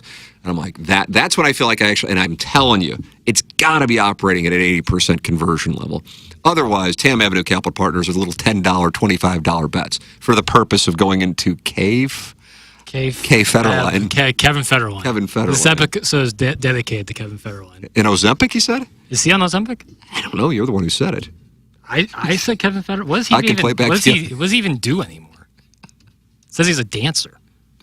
He's 50. He's 47. Yeah, what are we doing? Yeah, 6 feet tall. Oh, wow, you're looking him up? Seeing what the word is? Yeah. All right. Hey, I'm not going to kink shame. Anyway, so I log on. I might be able to go into my account right now and pull up what happened. I think it only lets you show. It's neither here nor there. So I open up the account. Oh, I like to bet on Alex Smalley in golf, a little $10 long shot bet on him. That's what I do. That's what we're talking about here. It's it's sad actually, is what it is. But it's upside season. It is upside. Well, college football rolls around. That's what we're gonna. But so I go into my account. I go, my money's all gone, but they left 90 cents behind. And I go, the fuck? I go, did I withdraw money? To withdraw money from Bovada? Yeah, it's not just like. Yeah, it's not like my high school bookie. Would just Venmo me. Shit, see, they only go back your transactions 31 days. I think this happened before then. Yeah, I think. And it was a bunch of, I'd love to give, I guess we're getting, so they did refund it. Yeah, damn it. It was I think it was like transfers, or maybe they were playing casino. It was something Mexican, some Mexican league or something like that. Because I looked at the transactions and those weren't erased. And somebody got into my account, and I don't know if they were transferring it or what, but my money was gone.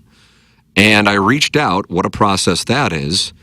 And to their credit, they were able to see that I didn't do it, I guess by IP address. And they put the money back in. Yeah. So, and I had friends who were like, there's no way. And I'm like, it's only whatever it was, $700. But then I'm thinking about my buddy who, you know, would be having six figures in that thing. And I'm going, what if they would have gotten into that account? Are they going to put that back? I don't know. You know what I mean? Right. And I don't know what the barrier is. Right. Like 5,000 our cutoff for what we'll replenish. Right. And then you're dealing with a company that is it's offshore. It's not regulated. It's obviously operating on a different set of exactly right. rules. So the fact that they did it, guys were surprised that they did it. Yeah, again, agreed. It's a relatively. But you're right. If that was to an account that had, you know, serious money in it, like really super serious. And I've got compadres who have that. Yeah. Let's see. I don't watch college football either. I don't have a team except whoever Mizzou is playing. Nice. Sounds like a fun existence. I have to tell you, I do enjoy, like, as much as while I was sitting in Wichita, knowing that I had to make that fucking 6-hour drive back the next day, I was thinking to myself, the amusement. I wasn't happy because my son was getting invested in it. For sure. And I'm like, I'm watching the baptism. Yeah. I thought it was the Vanderbilt game when we were down at Furrow Field. Like, son of a bitch. 30 years after I saw Missouri football turn when they missed like a 25-yard field goal against Notre Dame, now my son is going to experience it with Vanderbilt. Time to learn you. Yeah, time to learn you real nice. Like, instead, they have a thrilling win. I'm like, yeah, he didn't get it. Oh, he got it. He got it real nice, like, against Wichita. Or whatever the fuck it was, Drake. The great thing about it is, because here, you know, if you're talking about Cardinals, I realize, like, the fan base, for the most part, one of the things that irritates, like, if they win 2 in a row, then it turns into, Should that be the title of the podcast? No, it's Fuckboy Season. Fuckboy Season. That's the name of the podcast. Fuckboy Season. I'll have to use some stars. Fuckboy Season. No, it's great with college sports around here because the Illinois fans will cheer against Missouri. The Missouri fans will, I guess, cheer against Illinois. You know, and listen, I had one of my best friends went to Kansas, and I loved visiting Lawrence. I don't really know why you would go there, and it's got nothing to do with the Civil War. Mm-hmm. It's just like it's not that great of a school, right? So why spend out of right? state Exactly. tuition? I kind of have my thoughts on that on some high schools in the area. I don't get it. Yeah, not my problem. I won't be doing it. I mean, if my older son is like, I want to go to Kansas, I won't be like, they're our rival. I'll be like, I'm not paying for you to go to like a... Right, like why just go to Mizzou? If you went, like, if you're looking for a state school experience, why not go in-state where it's considerably less expensive? But whatever, it's fine. I don't sit there and like jerk myself off into a frenzy over Kansas football or basketball. And I know plenty of people do, and God bless, it's fine. I don't care is what I'm saying. But it provides great entertainment that within the metropolitan area you have these, and even if you don't have a team like the TMA remote lamp, it provides entertainment because then the TMA remote lamp and others will cheer against the team that we're cheering for. Yeah. Or if Illinois is to lose, then Missouri fans will jump on that. Or if Kansas is to lose, Missouri fans will jump on that. If Missouri is to lose, Kansas fans jump on that. That provides entertainment as opposed to fuckboy season when the Cardinals win 2 in a row. Well, they're only 4.5 back in the wild card. And they sound like, who's that meek little cartoon character? I gotta find this out now because now I'm just babbling. Meek little cartoon character. There was somebody, like some Looney Tunes character, you just sounded like that. God. Yeah, they're the 9th best team in the National League. Maybe they're a playoff team. God, this fucking thing. Oh, my God. Mr. Meek. I am not familiar with Mr. Meek. Meek Mill? Not Meek Mill. Dreams and Nightmares is still one of the best songs ever made. Yeah, Mr. Meek. Let me see if I can pull some audio. I'll put it in there in post. Let's see. Wait, Movie Boy is a real thing? That's from Cucky the Dwarf. It's spelled backhanded. Yes. Comes out every Saturday on the TMA STL podcast. And you feel like that felt backhand? A little bit. Like if that came out, if that was like, if we were doing this podcast 3 weeks ago after one episode, yes. But we're coming up on episode 4 now, so what do I care? Ladue Boys and their vineyard weddings, a tale as old as time. That's from Tim McKernan's Meat and Potatoes. I'd love to go. I love vineyards, so yeah. Count me in. I like drinking with a view, so it sounds great. Let's see. Anything else of note? Boy, there's a lot here in this YouTube chat. Remote lamp. I hope the name change suits your eyes. I guess he changed it to Tim McKernan's Meat and Potatoes as opposed to potatoes. And then TMA Remote Lamp gave the lip emoji with the biting of the lip. Let me ask you this, because I don't think I've experienced it. Mm-hmm. And my guess is neither one of us have. Okay. And I wonder how many guys actually do experience this. Okay. Do you have the YouTube chat up? I do. The biting lip thing? Uh-huh. Have you ever been in you wouldn't probably tell me anyway. And I respect that. You keep your stuff private. In a situation where it's so good that your partner actually... bites the lip? Yes. Well, good for you. Yeah. Fuck yeah. I have to say... You're all grown up and you're all grown up. It's... Was this after 48 hours? Same woman. Wow. Was this the coughing girl? Yes. Boy, that was your harvest season. I was young and virile. But look at you. It was like, I was like, this is okay, but any more pressure and that's going to start to hurt. And, you getting paid? No. Well, she was any buying more my pressure. lip. She was buying my lip. Oh, no. No, I would consider that standard practice. Okay, all right. I'm talking about that your partner bites their own lip? Bites their own lip because things are so good. Oh, yeah, but I thought... That's the TMA Remote Lamp's go-to emoji. And I thought it was performative, though. Oh, really? Were you with a Ewa? No, I just, I don't know. You got to wake up pretty early in the morning to get one past me. I know my game. It's like if someone was like, damn, you hit that 7-iron far, I'd be like, yeah, I got to be honest with you. Maybe I shouldn't say it, but again...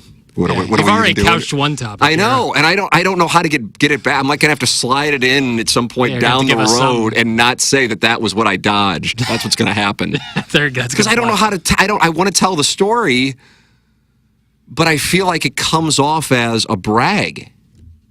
But truly, if you analyze the story, it's like it's the absolute opposite of a brag. Mm-hmm. But anyway, I'm with the girl in God. If this comes off as a brag, I'm trying to set the stage for something that isn't a brag, and this is not the thing that I was deep teasing that Jackson thought had to do with umbrellas. Oh, I thought it was about tanning. Oh. Because I have thoughts. Girl I was with, it was a long time ago, but when she would get Nakers, eggs and bakers, yeah. It would for real stop me in my tracks. Yeah. Right. Holy shit.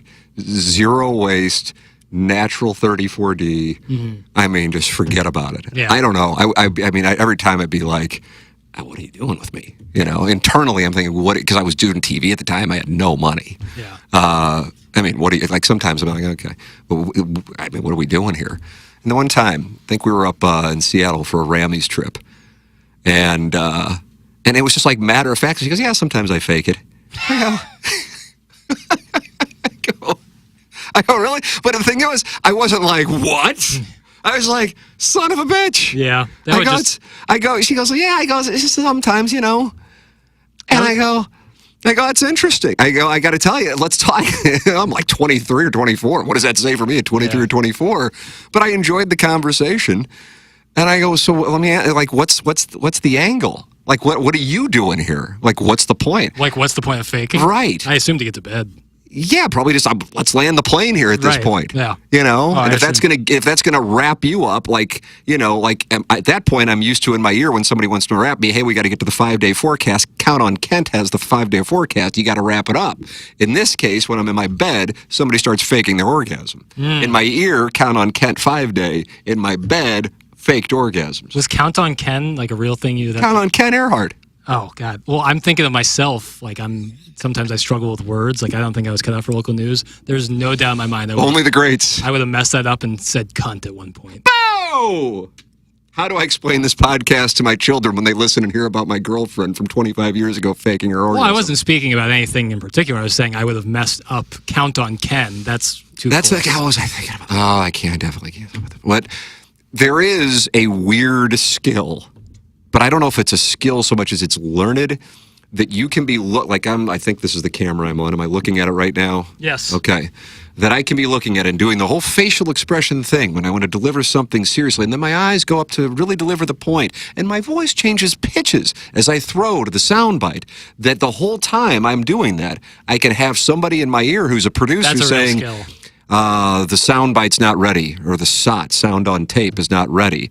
Or we got to drop the soundbite. You just throw it back to the studio. I don't want to call it a skill, because if anything, it's like you can hear voices in your head and still function. That's what's going on. You and Haley Joel Osment. But yes, but Martin, Doug, and I, why we talk about this fucking dreadful industry, and God bless Martin for still being in it, we'll talk about it and be like, yeah, I'm not sure so-and-so is going to be able to handle, because that is something that, because there would be guys who, like, you see them go off to the side to shoot a stand-up. Like if you're when I'd be on the road with Missouri in the NCAA tournament, for example, like the station, if they spent the money to send you there, they want that you to show that you're in that city or in that building. So whatever. Missouri's chances is, will rely on Arthur Johnson and Ricky Paulding Jackson. Of course, yeah. Here tomorrow night at the Shark Tank in San Jose. Steve, back to you. And there'd be like 6 different people like in a row kind of doing the stand-ups, right?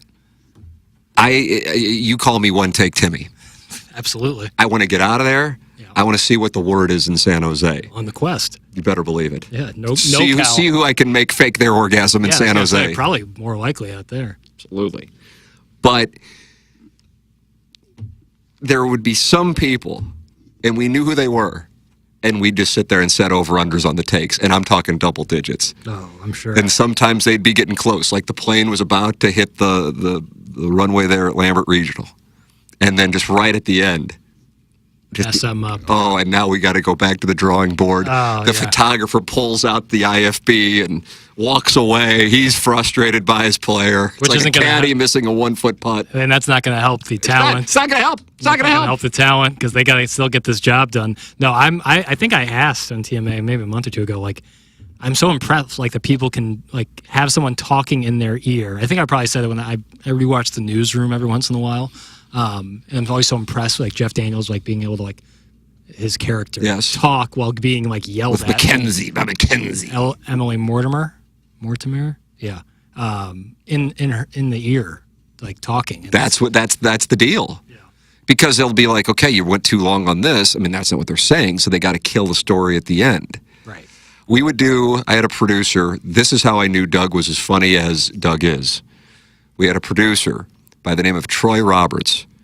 It was the greatest. I mean, we laughed so fucking hard. I truly would piss myself in the KMOV sports office. And thank God we were in our own little room. It was the greatest. We had 2 producers, and we had Steve Savard, Doug, and myself. We had an editor who was all ours. And the 6 of us fucked off back there. Like if there was a tape, like everybody would just be terminated, issuing apology. I mean, it would just be, holy shit. It was unbelievable. The things that were said, the songs that were made, I mean, just vile as the day is long. But we were doing these weekend sportscasts, and he's older than me. For me, it's the biggest thing in the world. I'm 23 and I'm living in St. Louis, working in St. Louis, biggest thing. And sometimes on slow times, like we are in at this particular moment, the sports calendar, and they'd give me 6 minutes on a Saturday night sportscast, which sounds like nothing probably, but right now sportscasts, if they even do them, I don't even know if they do them. I don't get a chance to watch as much as I should. I think they're like 2 minutes. Right. And so there was this guy, and it would be sent on we would get our video from satellite feeds. I don't know how they get it now. And it would be a gentleman in his 80s who was in India by the name of Sri Chinmoy, who claimed that he had the mental power to lift weights. Like hundreds of pounds, absolutely. With his mind? Absolutely. Clairvoyance? And Troy would get so excited if CBS, because we're a CBS affiliate, would send Sri Chinmoy video. And so telepathic. But he would be sitting there, and he's this man in his 80s, and he'd be moaning, and the weights weren't moving. And I would do this. This is kind of like some of the shit that we'll do on 101 to irritate the hillbilly. Yeah. I would be like, okay, fine, I get it, because I know it's going to piss off like the olds, and I don't want them anyway. So he would, and I'd get done doing, like my 8th MLB highlights. Yeah. And then I'd pop up on camera, and finally another record-setting attempt this week in New Delhi from Sri Chinmoy. Here is the video. Be a gentleman like in a wife beater, jeans in New Delhi, claiming he's lifting 350 pounds, and but all you hear is this moan.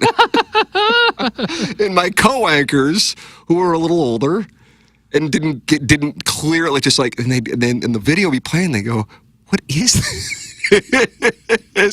So I'm doing my own inside jokes during my sportscast. Yeah, keep yourself in. Sri Chinmoy. Who wants to be Sri Chinmoy? It was their fault for giving you 6 minutes. Exactly. On the dog days. But if my producer, if Troy came in my ears and said, we went too long on, take your pick of whatever fucking highlights, we got to kill Sri Chinmoy. Damn it. We got to go to Sri Chinmoy. Yeah, we'll cut and if that means we run into Wheel of Fortune or whatever the hell we're running. Cut that Rockies Dodger highlight. We don't need it. We got Sri Chinmoy. We got the Cardinals. We're getting to Sri Chin. Yeah, that's hilarious. Oh, that was a Saturday tradition. Let's see. I don't even golf or watch golf, but I miss the golf talk on the show. Okay. Can't tell if that's serious. Doubt it. That was always one of those things that was odd. That's gone away. Like the criticisms of the program, they come and go. They're like waves, yeah. and one person reads it, and then other people, then it becomes the truth, and I go, well, it's not actually true.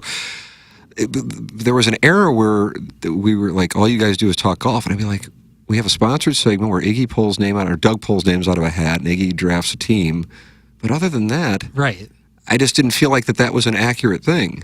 Yeah, but I don't. I mean, and then it gets retconned too, because it's like retconned. Yeah, like revisionist history. Like it gets that's what retcons. Like essentially changing the content, changing the canon, changing the canon after the fact.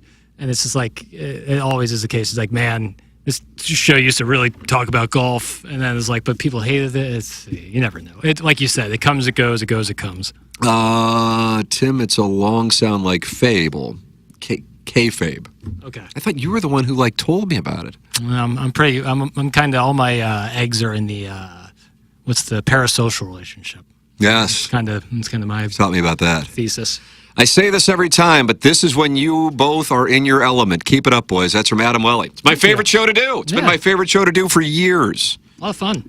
I love being on QFTA. Jackson, here it is. Mm-hmm. Jupiter, Florida. Yeah. Me and you do this 5 days a week, maybe 4, maybe Fridays. I need to get out and get some work in. The shots from 175 to 225 aren't where I need them to be. The Rich Gould special. That's exactly right. Rich just decided he was going to stop. Well, yeah, he did. I'll do this from there, and we can do this until they put me in the ground. Yeah, I'm in. I could do that. I'm in. I'm in. Yeah. I'm in.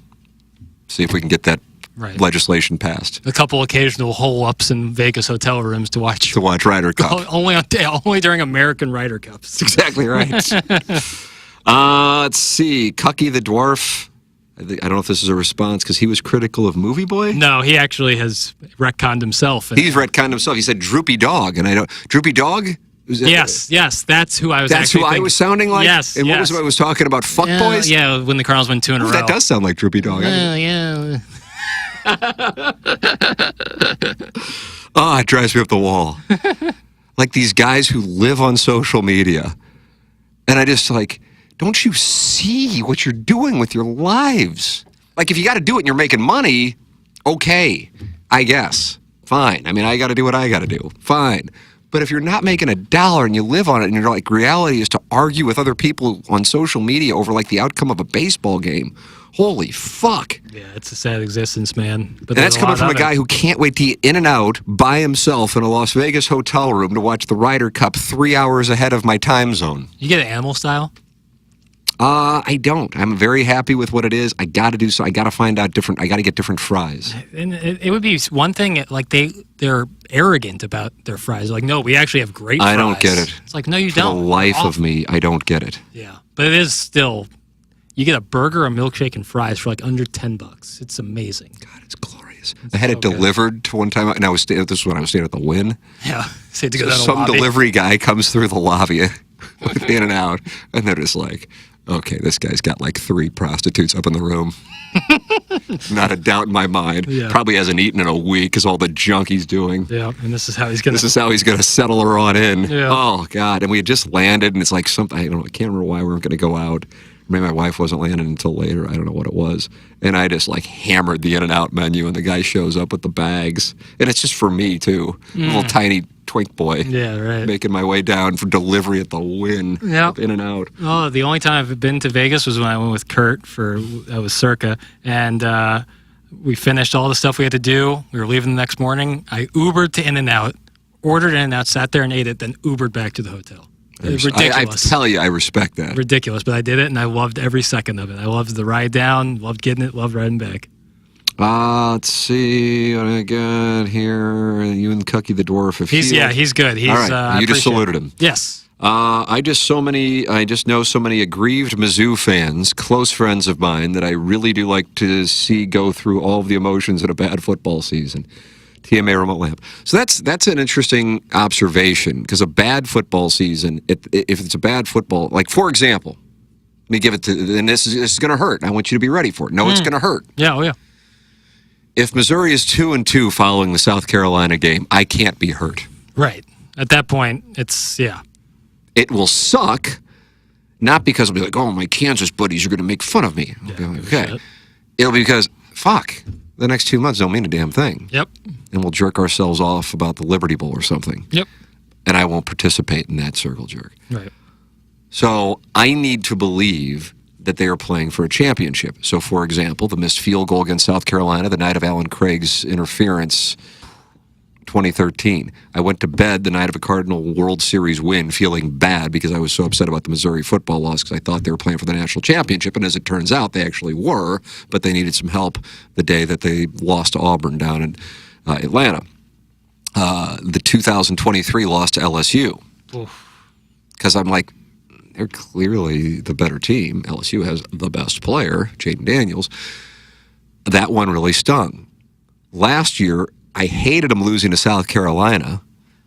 I'm disappointed in the Colonel for revising his opinion that had Missouri won that game, they would have been in the college football. You agree with me on that? Like, it's always there the was point. No way they were. South Carolina was heralded at the end of the season because one of the main reasons was that win over Missouri. And beating a Clemson team that wasn't exactly. Right. But I'm high on, you and I are in disagreement here. For everybody who says you parrot my opinions, we're on disagreement. But I have to tell you, I kind of like your position. Oh yeah. Because I'm high on Jaden Daniels with Washington, and I'm high on Lenora Sellers with South Carolina. And I smell Sellers more so. I think Jaden Daniels has, like, I've seen a lot of that. Lenora Sellers, I think. You're shorting the stock. I'm shorting the South Carolina South stock. Carolina's win total 7.5. I know. By the way, I was hoping it would be like 8.5. Because then you'd be hammer the under. under. Yeah, but 7.5 with their schedule. Although I do think if there was a bet out there for them to have a losing record out of September, I might take it. I don't know who they play in September. Mizzou obviously is one of them, and then they have another good SEC opponent. I would think if you're so high on this bet, you would know who they're playing. This is really. Yeah, well, I hope this isn't the kind of shit that goes on Movie Boy. I'm a hack. You'd be surprised. Vandy, Missouri, Kentucky. Well, no, I'm not feeling as good about this. Yeah, I guess the schedule was just released. VT, the Virginia Tech to start the season. First game of the year. Is it in Blacksburg? It's in Atlanta. Well, usually Atlanta gets like the. I know, Mercedes-Benz Stadium. Yeah. Yeah. Kind of a 2:00 random on August 31st. I wonder if there's another game in Atlanta that weekend, because I think Alabama's at Tallahassee, so they're not playing in Atlanta. No, Georgia maybe. Isn't Georgia playing someone good at the beginning of the year? No. I'm out of the crowdsourcing industry. They're playing Marshall, the Thundering Herd. Yeah, beware the Thundering Herd. Randy between Moss. the hedges, and then they get Austin P. Boy, people can make fun of the Missouri schedule, but shit, they don't have Austin P. They have UMass, baby. Yeah, the Minutemen and Governors. I'm high on South Carolina. I would have loved to have seen them get in the playoff. And I was the one shitting on South Carolina going in. I was in the rare spot of I'm shitting on South Carolina, and even if Missouri wins, they won't be in the playoff. Yeah. And that's where I was. And I stand by Missouri wouldn't have been in the playoff opinion, even if they win that game. And I should not have been shitting on South Carolina. And I realized people, they lost to Illinois. They also didn't play bowl games their players. But my 3 from the spread zone over on the win totals. Arizona State, Kenny D, Missouri, and Illinois. And I know it sounds like local bias. I was on Missouri's under last year, so this isn't just like fanboy shit. I tell you what I think. Over the year before. I was on over, hammering the over, but I really liked the under last year. Yeah. And I guess if they would have beaten South Carolina, they would have covered the over, right? Ooh, that would have been a sweat if I would have put, but I never would bet a big amount of money and be cheering against Missouri. I don't want that. So anyway, point being, if it's a bad football season, you just don't care. Right. If you hate Missouri, what you actually want is Missouri to have one loss. I don't know where it would be in the first 2 months of the season. I don't know what would be better. I guess losing a close game at home to Alabama. I don't know what War Damn Eagle, but that's their only road game. Yeah. Or maybe, I don't know if Oklahoma, a lot of people are high on Oklahoma. I don't know if you've heard about this. No, I think, So maybe they're undefeated and they lose a close game to Oklahoma, but all they got to do the rest of the way is beat A&M at home, and let's say A&M's no good, beat Mississippi State at home, and beat Arkansas and Fayetteville, and then they lose like in heartbreaking fashion to Mississippi State at home. Yeah, that would do that. If you are an anti-Missouri fan, that's what you want. Missouri being 2-10, at that point everybody's checked out. Nobody gives a shit. Yeah. You want to see the ultimate pain, I think. If you are a Missouri detractor, you want want a heartbreaking loss. Yeah, like even like being 2 losses going into the Oklahoma game, and Mizzou gets like the opposite of what they had last year, where they had an unbelievable, miraculous win. They were 3-1 in games that were coin flips. That's how I would describe Missouri's season last year. Yes. Yep. And the one loss being the South Carolina game. Yeah. Right. God, that, even though I knew the season was pretty much like there was no real hope, that loss really gutted me. Because the way it ended. And you really don't like Shane Beamer. I mean, that's so much of it. And that was Luther. Like if Mike Elko were the coach of South Carolina, I don't know if it bothers you as much. No, I kind of like Mike Elko. I know, that's what I'm saying. Yeah, no, it wouldn't bother me as much. But also it would have been like Luther Burden's like goodbye to Mizzou. It was like this awesome, and Brady Cook by that same idea. That was sick. It might have been the best catch of his career at Mizzou. That was legitimately and an awesome moment. If I would have gone into that game believing that Missouri was in the mix for the college football playoff, I would not have been able to lift myself up. And they lost, and my wife and I were supposed to get a dinner, and she goes, "Well, do you still want to go?" And I go, "Yeah, it's fine. I mean, they weren't going anywhere anyway. It's a difference between some fuck bowl and some other fuck bowl." Yeah. The fuck bowl. The fuck bowl. They're all the fuck Only bowls. Fans. The Besides OnlyFans the fuck bowl. Yeah. Let's see what I got here. Jackson. Where does your voice cadence come from when you were saying, "Well, you're right, they're not happy" in the text inbox? Boy, that's that's Bill's Holes. It always makes me laugh, and I want to settle on in. Do you know where it comes from? Well, There's an answer. There actually is an answer, but it's subtle. Is it like a golf commentary thing? Because that's where a lot, like when you say Peter. You're getting hot. But it's not. What's the name of that guy who does the Peter thing? What the fuck's the name of that guy? He was like... Not Brad Faxon. Wasn't he going on with Hey K Adams for a while or somebody else? So this person was... I've been told I look alike. Him. Bob Menery? Bob Menery, yeah. Yeah. Is it Menery? Menery. Thank you. Well, you're off on kayfabe, so... Yeah, I don't like Bob Menery. Oh, really? He's like with the Nelk Boys. I don't know what that means. Yeah. Consider yourself lucky. Really? I don't. What do they do? I don't know what the hell that means. It's like the Stookie brothers from White Men Can't Jump. Yeah, the unseen villains. Nelk Boys used to do like prank videos, which is my least favorite form of internet content. You ever seen a guy give a take where it's race baiting? Yeah. Well, then they now have their most recent interview is with Benjamin Netanyahu. So tough. The Prime Minister of Israel? Correct. Oh, I gather you're not a fan. Yeah. That would be safe to say. I don't know. You and I haven't had a chance to talk about BB.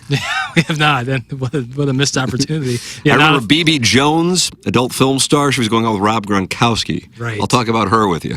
Right. Bob Menery and Nelk Boys. Nelk Boys have now moved into like these like younger, sub-30 alt-right.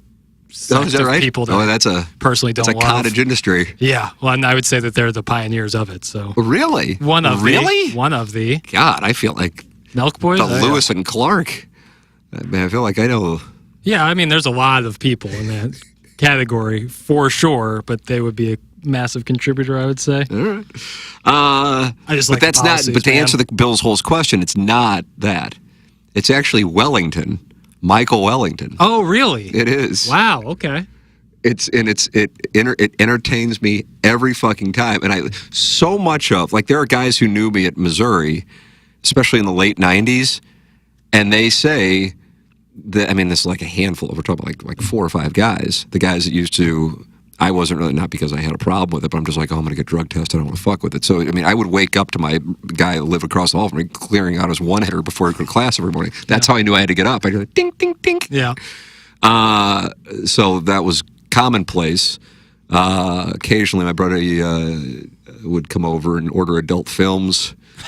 Like on television? Yes. That's still a wild and then thing to me. another guy would Would you have come to out call from it? a nap. I think you just click like on the menu. All right. Because that'd be really tough to be like, yes. And then another guy would come out who lived there, and he'd be pissed when that guy had come over to order porn that we'd be charged for. Right, and You then- think the wet pink thief was bad? But then would he watch it like in your living room? That's a little odd if you think about it. Was this gentleman masturbating on our couch? I don't know. Or is it weirder just to watch porn just for like you're Roger Ebert? Now you're taking a shot. Well, that was passive. You were talking about backhanded with Cucky the Dwarf. That's backhanded. Well, you Hunter S. Thompson, you just have it all the way to work? I'm certain this is Gangster Pete era. I can't imagine I talked about it with the Sea Monster, but maybe I did. I don't know. But so help me. And it was maybe when my older son was 2, or my wife, who just accepts the situation. It's like when she will be out drinking and somebody will say, like, they'll, say the word fuck or something. Oh, I'm so, like, they want to be respectful. And then she'll go, you forgot who I'm married to, But the fact that it took like 2 years that our son could access the remote, I would wake up and how I read for the show and then send you sound in the morning. For years, I just would have the Playboy channel on in the background, and there'd just be porn playing at 5:30 in the morning in our living room. Just that's what I would do. And it would just be there. And I'm not, and I know it sounds odd. I'm not like, oh, good, now I can beat off. Hammering on it like at 5 in the morning. It's just on. It was like And I calms look you. back on it, and it was the strangest fucking thing. But then it got to a point where my son was able to turn on the television, and I would just turn it off. I wasn't like, I gotta hide this. It was just well known that I'd have it on. And again, my wife, and I'm not saying this to like cover for it. I don't like it. She's anti-pornography. Yeah. Hang out with Lisa Ann, hang out with Caden Cross, hang out with Ariana Not Marie. anti-porn star, anti-pornography. Good with the people, just doesn't, I can't get her in. I'm trying to get her to watch, what the fuck's that thing on Netflix? Oh, Hunting Wives or whatever? Because in my mind, I'm like, she's going to see it, and it's going to be hot, and then I'm going to get my MFF. That's what's going on. Right. And I'm 50 in 2 years. Well, you still got to, every man needs dreams. I'm not proud of any of this, but this is what's going on. And so then my son would turn on the television, and there would be the Playboy channel. And she's like, hey, if you can. Right. It's like rewinding the tape. Like, just change it to Discovery Channel before you leave, and then turn the TV off. And I'm like, all right, I you know what? On this one, I am with you. Yeah. And I touched her like that. I gave her the... Yeah, you gave her the Obama thumb. So it's Wellington. I don't even know where it came from. But yeah, we would be on the golf course, and I don't even know what like the dynamic would be. Like maybe like because he's like so religiously good, it's boring, and it looks. You would talk about what was Doug talking about Fred Couples, like it doesn't like he's swinging hard. Oh, and Martin, yeah. And then I'd hit a ball and it'd just be like a wide open club face 7-iron, like scald off it, and I go, wow, it looks like the player didn't get the contact he was looking for. And that has now turned into, well, they're not happy in the text inbox, which I believe comes from Balloon Party, when we would observe at how angry they were. Not happy. It's been amazing to see, and I think you've noticed it. Occasionally, there'll be like a scraggler left behind. Oh, I see it. Yeah. Oh yeah. But for the most part, we've won them over just like we did with Balloon Party. We're like a fungus. And I recall saying, and I think it was like I did like a TMA State of the Union. I know I'd say it to you. I said everything that I thought would happen when we moved to 101, it's already happening, and it honestly at this point it bores me. Yep. What the fuck are you guys doing for our audience and then the 101 audience? What the fuck is this? You guys suck. You're a pervert, whatever. And then I know it's going to wind up happening, and it just bores me. And I know that I don't know how that comes off. Doesn't matter. It's the truth. It bores me. It's just like it's like this. Yep, do this again. But I'm kind of like, yeah, I've done it so many times. It kind of just bores me. And then people can never admit that, okay, I was wrong about it, and that bores me. Just be honest. Always if you can. Honesty and kindness, you know. They don't, it doesn't take much effort to do both, but it's both admirable traits. Let's see. KU, Oklahoma, and Mississippi State badly to miss. If I'd say KU, Oklahoma, and Mississippi State badly to miss would be horrible. I'm behind, but did you go golfing a lot on Balloon Party? I'm behind, but did you... Hold on. During the program? Maybe talk about golf, but absolutely On not. Balloon Party? Oh, Jesus. You talk about golf on 101. Have fun. we didn't May have- God have mercy on your soul. I think maybe I remember we had Riggs on, but that was to talk Live and PGA. But we never... No, with a Live and PGA announcement, which absolutely was a lead story thing, because it came out of 1,000%. nowhere. We had Jay Delsing on. Right. And then Riggs came in do one TMA, day doing TMA, but I had some things that I wasn't able to get to while he was on TMA, and I said, hey, you want to come down the hallway to do ESPN? He goes, yeah, fine, fuck it. And so he came down the hall, but other than that, we didn't, yeah. So it was always like, yeah, this isn't, I guess maybe it was the Fan Page Club Championship thing? Yeah, okay. But that was all, like, I thought pretty... Obvious satire? Yes. Sometimes what I think is obvious satire doesn't so come that across. reminds me, last night, because Between Two Ferns is basically a child of primetime Glick. Yeah. And I don't know what the one was. I had not seen this one, or if I had, it didn't stand out to me. It was Zach Galifianakis with Keanu Reeves. Have you seen that one? That sounds So I'm great. wondering, did he do a new one? Yeah, it's... I don't know. Was it from the movie? Because he did 1,000 of them for that movie. I don't know if it's a new one, but either way, I hadn't seen it. Usually, it's like the same ones where it's Brad Pitt spitting on them. McConaughey. Yes, Paul and hey, Rudd. I love them and I watch them. Yeah, the Paul Rudd one, but I hadn't seen that one. And then I'm like, why? I clicked on the comments. Those are words I can say over and over again. But what was the best was there were about 80% of the people commenting going, man, good for Keanu for just like not reaching across and slapping the guy, not realizing it was satire. But I think that's the satirist's dream. Yes. Is for people not to know it's satire. Yes. That's the best. Yeah. Like if I went, it's poor analogy, but it'll help deliver the point. If I were to speak at like the 700 Club and they loved me, I'd go, oh, fuck. Right. Something must be wrong. Like, I don't want them. I don't want them. You don't want to be universally liked. It's a problem if you are. And so when we went to Balloon Party, I'm like, I remember saying it. I'd sit in Jackson's little studio over there and go, God, this fucking thing. I didn't want to do it in the first place. Now it's like, now I'm stuck because if I quit, then I'll have like the hillbillies celebrating because they'll say I got fired. And then, because there's no way, it's like Howard Stern right now. He had to gotten fired, even though this guy's probably got like $1.5 billion. Right. There's like a celebrate, like he got fired. Like, yeah, of course, that's what's going on. Sure, but whatever. You can't win. You can never exit the stage on your own because there'll be a conspiracy theory that you got to watch because you have people that dislike you. But whatever, I already. You have to like die on the bench like a Supreme Court justice. That's the way that it is. Yeah. So you don't want them to be on board. As strange as that sounds, you don't want it. So the validation that you're doing the right thing is the people who you don't want hating it. Yes. But that sounds so fucking contrived. But it actually is the truth. Right. And depending on the person, but like if you're being authentically yourself, people are just there are some people who will not like it. That is just going to be the case. But that's wonderful. So if you find that people aren't liking it, some people aren't liking it, that probably is like a confirmation that you're being authentically yourself, and that's always the answer. Being authentically yourself is always the answer. I share that. I actually think at this might, but I would say I don't know. I want to say at this moment that's there, but then at the same time I see people in our industry playing characters. Mm-hmm. Because that's like what I spoke about probably about 7 hours ago when I said our industry now is rewarding people playing characters / being hyperbolic. Yeah. I don't fucking know. Let's see. I love this.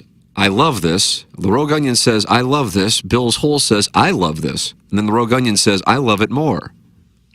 What are we loving? I don't know. I guess this. Thank you for loving it. I appreciate it. You guys need to get some weird supplement sponsors or why people should invest in gold and silver futures like Rogan and move to Florida. Come on already. This is nonsense. That's from Rockio's hostage negotiator. We need to invest in gold? See that Mark Maron's at war right now with Joe Rogan? That was popping up. I guess he's doing some interviews for his comedy special. Yeah. Right. I guess so he was on, God, I don't know what the name of the podcast is. The guy's got red hair, but he's Italian. Oh, Andrew Santino? Big fan. Are you a fan? Huge fan. I look at him, and I'm like, yes, he's hilarious. I like his delivery. Yeah, he. And then who's the Bobby Lee? Bobby Lee. There you go. Mark Maron was on. That's where I saw it. Mad TV. Yeah, Bobby Lee fame. So Mark Maron was. Yeah, he's got this thing with Rogan. I could see that. Yeah. I mean, but they're both like kind of the podcast. Yeah, you know, former comedians turned kings of podcasts. Yes, I would probably think that they're on different sides of the aisle, but I don't know that for sure. Like I know we're kind of Rogan certainly stands. Progressive, and his new special is essentially like trying to call attention to progressives fucking up progressivism. Yes, and then I think it was Bobby Lee goes, well, wouldn't it be great though if you guys could get together, you know, kind of like Martin Luther King and Malcolm X, and you know, and he goes, well, why? He goes, well, then you just come off kind of as bitter, and he goes, but yeah, all he does is goes, yeah, I don't know. He goes, that's what he's done. And he goes, what's so great about that? I can't support that. I can't get behind that. Yeah. I mean, but I don't really listen to it. Yeah. I've tried. Oh, I can't. It's not for me. And I'm just like, I don't get it. But I mean, I say the same thing about Call Her Daddy. Like, who is this fucking thing for? You know, I don't know. I'm grateful that there's 55 motherfuckers watching this on YouTube. I'm yeah, thank you. And then there'll be, you know, however many people who will listen to it when it's a podcast. So, you know, take a listen to this. Some people like some things. Some people don't like others. That's exactly right. That's exactly right. That's exactly right. I'm glad you really like Santino as well. He was in Will Dickey's show called Dave, really good. And then the best episode of Bobby Altoff's show, which went away, didn't she? Just so what's going on there? I actually am legitimately curious on that because that's a career arc that really fascinates me. She came out of nowhere with a Drake interview. But there were a few of them, and I really did find it amusing. Yes. I think you're the one who told me about it. Yes. So the first big one was a Drake interview, which they did in a bed in Memphis, Tennessee, which was nobody gets Drake interviews, and she did an hour with him. Like, who is this person? Her name's Bobby. She has kids. What's going on? And then married woman. At the time. Was at the time, then divorced. And then, like, for 2 years was kind of doing it, and now is like, yeah, I'm not doing the podcast anymore. It's over. But my favorite episode of it was Andrew Santino. So funny. It was on a golf course. Like a golf course, right? Yeah, so funny. And he does his own little golf show now, which is really good. So what happened to Bobby Altoff? No idea. I think she's in a relationship now. What's that? I don't know why that would matter, but right. All I know is I did see that she's like, yeah, I'm shutting down the Really Good Podcast, which is the name of her podcast. I don't know why. I have no idea. Huh. Hopefully for her sake, she's made enough money, but I'd be surprised. But I don't know. Great take on the Nelk Boys papers. There you go. It's just not my thing. If it's your thing, trust me, I have a lot of friends who it is their thing. Just not for me. Do you get mad about anybody having a thing that you don't like? Is there anything that somebody could have a thing for? Yeah, I think there's some. Yes. Yeah. I think people get involved in very dangerous rhetoric that they think is like kind of jokey, but leads subconsciously to more dangerous thoughts. Interesting. So cryptic. It's like we're playing a game show, and I'm in the $25,000 pyramid, and you're facing the board, and you know what you're talking about, but I don't know what you're talking about, and I got to guess. Yeah, that's apt. Yeah, and Michael Strahan, or maybe the ghost of Dick Clark will come out. Ultimately though, I don't. If someone has a thing and it doesn't affect me, like what do I care? But I do. Like I think there's a lot of conspiracy culture going on that I find to be sometimes warranted and sometimes very dangerous. Interesting. Sometimes I find it very. I have to tell you, I have no idea what you're talking about either, and I'm not playing dumb. I really don't know what you're talking about. But I am so in my own world. Yeah. Like I feel like there was something I asked. Oh, the Nelk Boys. I don't know what the fuck they are. Yeah. I think if I maybe showed you a picture, but again, I'm in a different. I'd be like Bob Maneri. I got to pull up a picture of him because multiple times. Oh yeah. I mean, I can see why people would say you guys look like each other. I don't think you do. Yeah, and I see it, and I'm like, I don't really. I personally don't see, but I sit across from you for multiple hours every single Right. day. Is he like tiny too? I don't think he's like a super tall gentleman. Yeah. You're probably about the same height as you, if I had to guess. Well, that's not good for him then. Yeah, but it's not. You're not. You're not a munchkin. Like, you're not that. Oh, he's 5'7". Yeah, so he's shorter than you. I know. Yeah. Oh, fuck. We don't get to say that a lot. Celebrate that. I had no idea. Okay, maybe that's why. Because I feel like I was. This, I hope, just comes off for what it was. I played with Edmonds at PGA National the day after they got done with what was at the time the Cognizant Classic, and we were sitting at like a restaurant, not even a bar, and these women come up to Jim. And I'm like, okay, I've seen this song and dance before, but it's usually in St. Louis.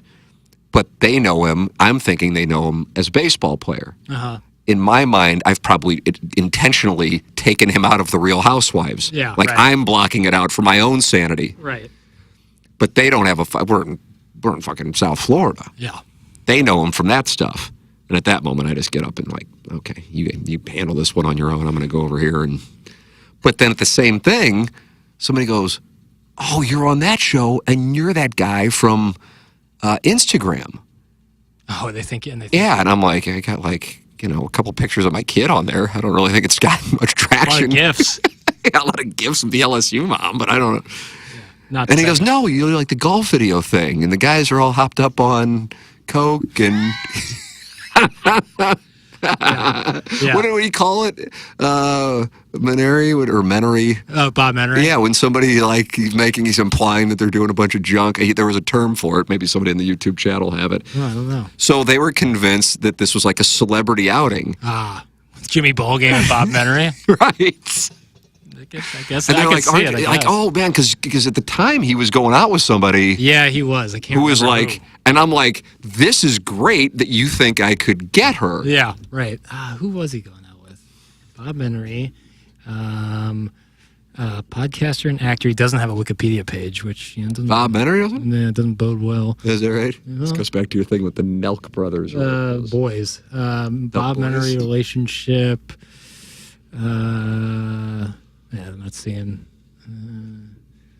Dive into this. These websites are so bad. Katie Kearney. Oh, St. Louis. She's been on TMA. She was the entertainment reporter for a little bit, right? Yeah, she came in and did it. But I mean, Katie, this is like truly like we were going out to lunch to talk about being on TMA. Yeah.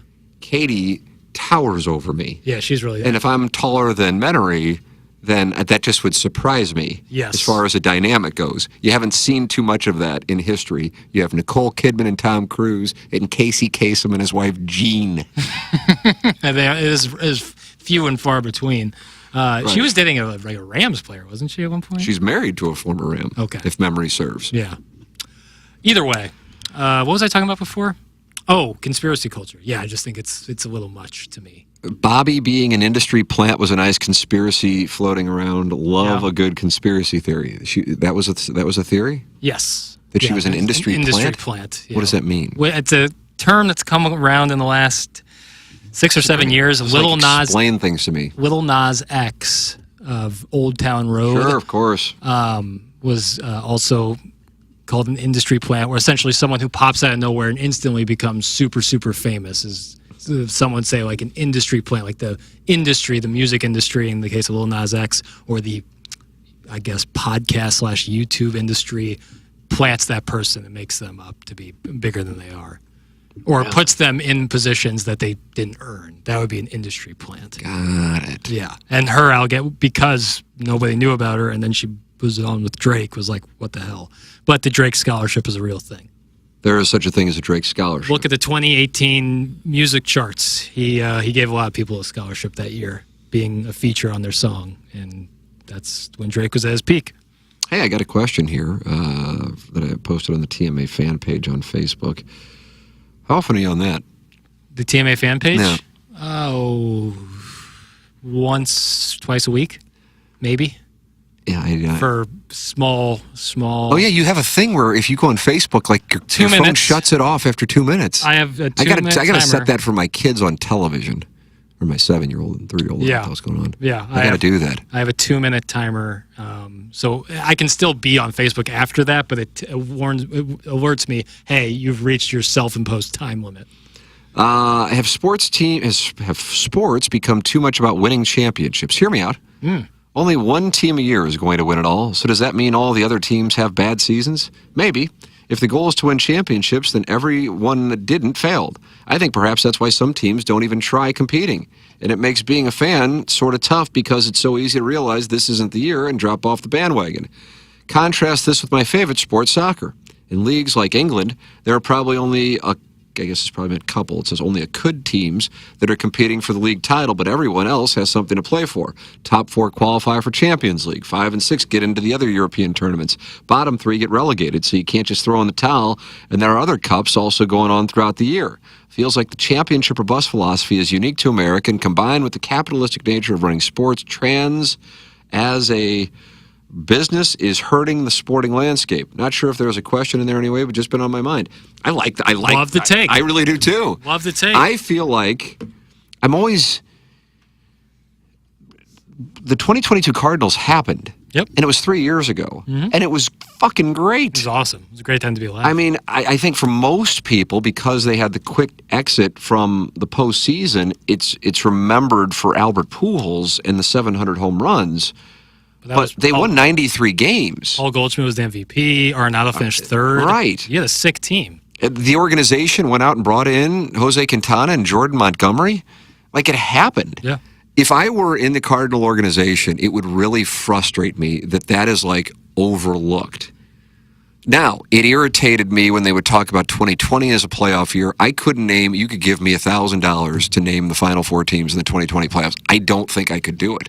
Rays, I know the Dodgers and Rays played for the World Series. Rays, I have Dodgers. No idea who the fuck played in the NLCS and ALCS. Probably Braves. It was just like, and there were a bunch of them. The Cardinals won a game against the Padres and then lost 2, and I guess that was the series. I don't know. And then in 2021, I mean, that was so rando. That's like when, take your pick of whatever college football coach, go, we went to a bowl. It's like, that wasn't a great team, and you really weren't trying to win. You were trying to get through the season, and then you went on this absurd win streak. That was the Wade LeBlanc, Jay Happ, John Lester trade deadline deal. And because they didn't want to blow out young pitchers' arms, they just got guys who could eat innings, and all of a sudden they won games. And then they lost the one playoff game they played. 2022 was a great season. But speaking to the Barnhart Brawler's point, I feel like that season, along with 2009, a season that I'm like the only person I feel like in town that talks about it, which in that case, you didn't have the top 2 of 3 in the MVP, but you had top 2 of 3 in the Cy Young with Wainwright and Carpenter. But they lost 3 games in the LDS, and they were out right away. That's kind of forgotten. And so speaking to that, I can talk about it with the Cardinals. The Blues thing this year is tough because, I think if the Blues would have lost in 5 games to Winnipeg, I would feel better about the Blues season than I do because of the way it ended. I'll be asking guys about that 10 years from now. It's like Corby Jones, who I don't know real well, but I assume you know who he is. Corby Jones. Oh, wow. How about this? What a moment. I don't think so. Quarterback from Missouri in the late 1990s. Okay. And they really did have great teams. I know it sounds ridiculous because you don't think of Missouri having like a great team until 2007. This was a great, great team. The 1998 team had to play number 1 Ohio State in Columbus. I think Nebraska was 1, 2, or 3 in Lincoln. Number 1 K-State in Columbia, and I think A&M was number 4 at A&M. They were leading every game of that season at the half. Jeez. And they wound up beating Mark Bolger in West Virginia in what was the Insight Bowl, Insight.com Bowl. Anyway, I mean, they were a real team. And the 97 team was the team that was beating Nebraska before the flea kicker, and Corby was the quarterback. And it's a game. As Grant Wistrom, who was on Nebraska, says anytime I would ask him about it, he goes, I've never heard more people talk about a game they lost than you Missouri fans with that game.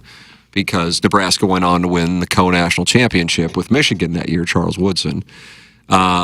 And had Missouri, obviously not had the flea kicker happen, Missouri eliminates Nebraska back in the way that things were determined in college football at that time. Anyway, reason I bring it up, Corby Jones would go, God, because every time I do an interview with you, you ask me about that game. And that's how it's going to be for like Bennington or something, about Robert Thomas, about that Winnipeg thing. But it was there.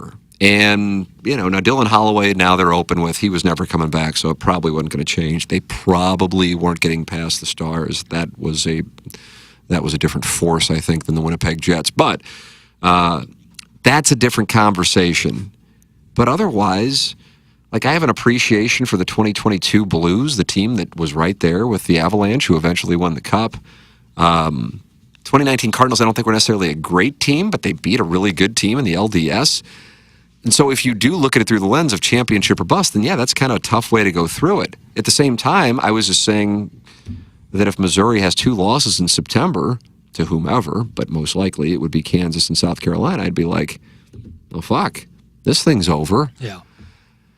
So I don't know. I love the idea of relegation, but in American sports, you're never going to get it because these guys bought major league teams. They're not going to like, okay, well now I'm trading places with the Durham Bulls. I can't, my franchise value has declined. I can't do it, but I do in a vacuum of not. It's the best. Yeah. Oh my God, yeah. Well, I mean, the Pirates would have been like down an A-ball by now. Yeah, they'd be way down. They'd be Wrexham as of 10 years ago. No, I think that's a great. I think it's the worst in the NBA. I think it makes, like the Knicks of last year, a prime example, to make the Eastern Conference Finals, don't win, and then fire their coach who brought them there twice. Like what? Like I don't get. Like You're right there. You're clearly just a couple plays away from making it happen. It's like, oh well, we didn't win, so we have to clean house. I've talked about this before. The 2021 Suns were in the NBA championship, lost in 6 games. 2 years later, the only player left from that team was Devin Booker, coach included. Every single other player. I just am so against. One team wins every year. I'm so against, and that's when I feel like I've said this before. Now I feel like it's more social media. But in 2011, I watched the way Ron Washington managed against the Cardinals in that World Series, and I'm like, he is managing like he is worried about ESPN criticizing him because he was walking. I've heard Pools actually tell this story himself, and maybe it was Berkman. They would walk me to get to Berkman. Well, Berkman was a hotter hitter at the time. Right. But you can't pitch to Albert Pujols. Well, I mean, he's not on. He was struggling up until that 3 home run game, if I'm not mistaken. Berkman was just on. Yeah. So I was watching, I'm just like, this guy is just, it's just wearing batting gloves. And then now how teams go through, I love it. Like, listen, I am usually erring on the side of caution, giving a guy another year, so to speak. I feel like teams try to do things for social media, and then they overreact to social media criticism. The DeWitts right now, and what's gone on here over the last however many number of years, because there have been some good years, just making reference to 2022, this thing has just been so stagnant for the last decade, minus a couple of blips, the LDS against the Braves and the 2022 season. But otherwise, 2016 through 2025, it's been rough. And that's why this isn't like, man, it was all the way great. And then they've had 2023, 2024, and 2025. It's been rough when you go back to 16, 17, 18, and really 2021 as well. I don't recognize 2020. So I like that observation. Rocchio's hostage negotiator doesn't. He says this championship question is from that pantsuit liberal Barnhart brawler, shocking his favorite sport is soccer. The term pantsuit liberal I haven't seen in a while. Yeah, probably satire, I hope. Wasn't that what Doug used to call Hillary? Pantsuit. Pantsuit liberal, which I guess, yeah, a woman wears pantsuits. Can a gentleman wear a pant? Is a suit of clothes just a pantsuit? I think it could be. Yeah. Right. You were wearing a pantsuit yesterday. I was indeed. Yeah. But with a sport coat, as you noted. Damn How long good have we one. gone? 2 hours and 20 minutes. Just shy of that. I wasn't planning on this. It never happens. It never is the plan. It just sometimes happens. It just sometimes happens. All right, we got to go. We just have to. And there's still 41 people watching this thing, and there'll be people listening. But it's wonderful. You can always email in anything. TMA conspiracy theories, hate mail. I'd really like an erotic story. Badly. We're desperate. We've been bone dry on those. Feels like going on a year now. And then the ones that we would get, it would always end like somebody would vomit on somebody or something, or somebody and would we don't pass kink out. shame, but like, can we get some more off the rack sex erotic stories? Good. The other ones are fine. Just maybe fetish websites or something. Keep them there. We want some, Oh, we went off the rack. Girl is always welcome. I mean, that's just make it up. Like we won't know. And if you do, leave the urine and vomit out. I don't even think it's going on anymore. I really don't. Lesbianism? I had a buddy. It's gone. It's gone. I The don't know. dodo. Like he goes, man. I think there's this group, and I will say, truly, like in another realm as far as appearance goes. And this guy goes, yeah, she was really like complimentary toward my wife. And I go, I got to be honest with you. I said, listen, there's nobody who wants to believe more than me. Yeah. But I know her. And if there's one gift I have, and obviously I have so many, but if there's one gift I have, it's I have a sense if a woman's into other women. And she and into women. Right. So she's just like nice. And some would say that your radar is a little sensitive to that. It's everything to Maybe me. needs a recalibration. And if you're not picking up anything, then it's definitely she's just being polite. Yeah. And the fact that a man would immediately go, oh my God, that must mean.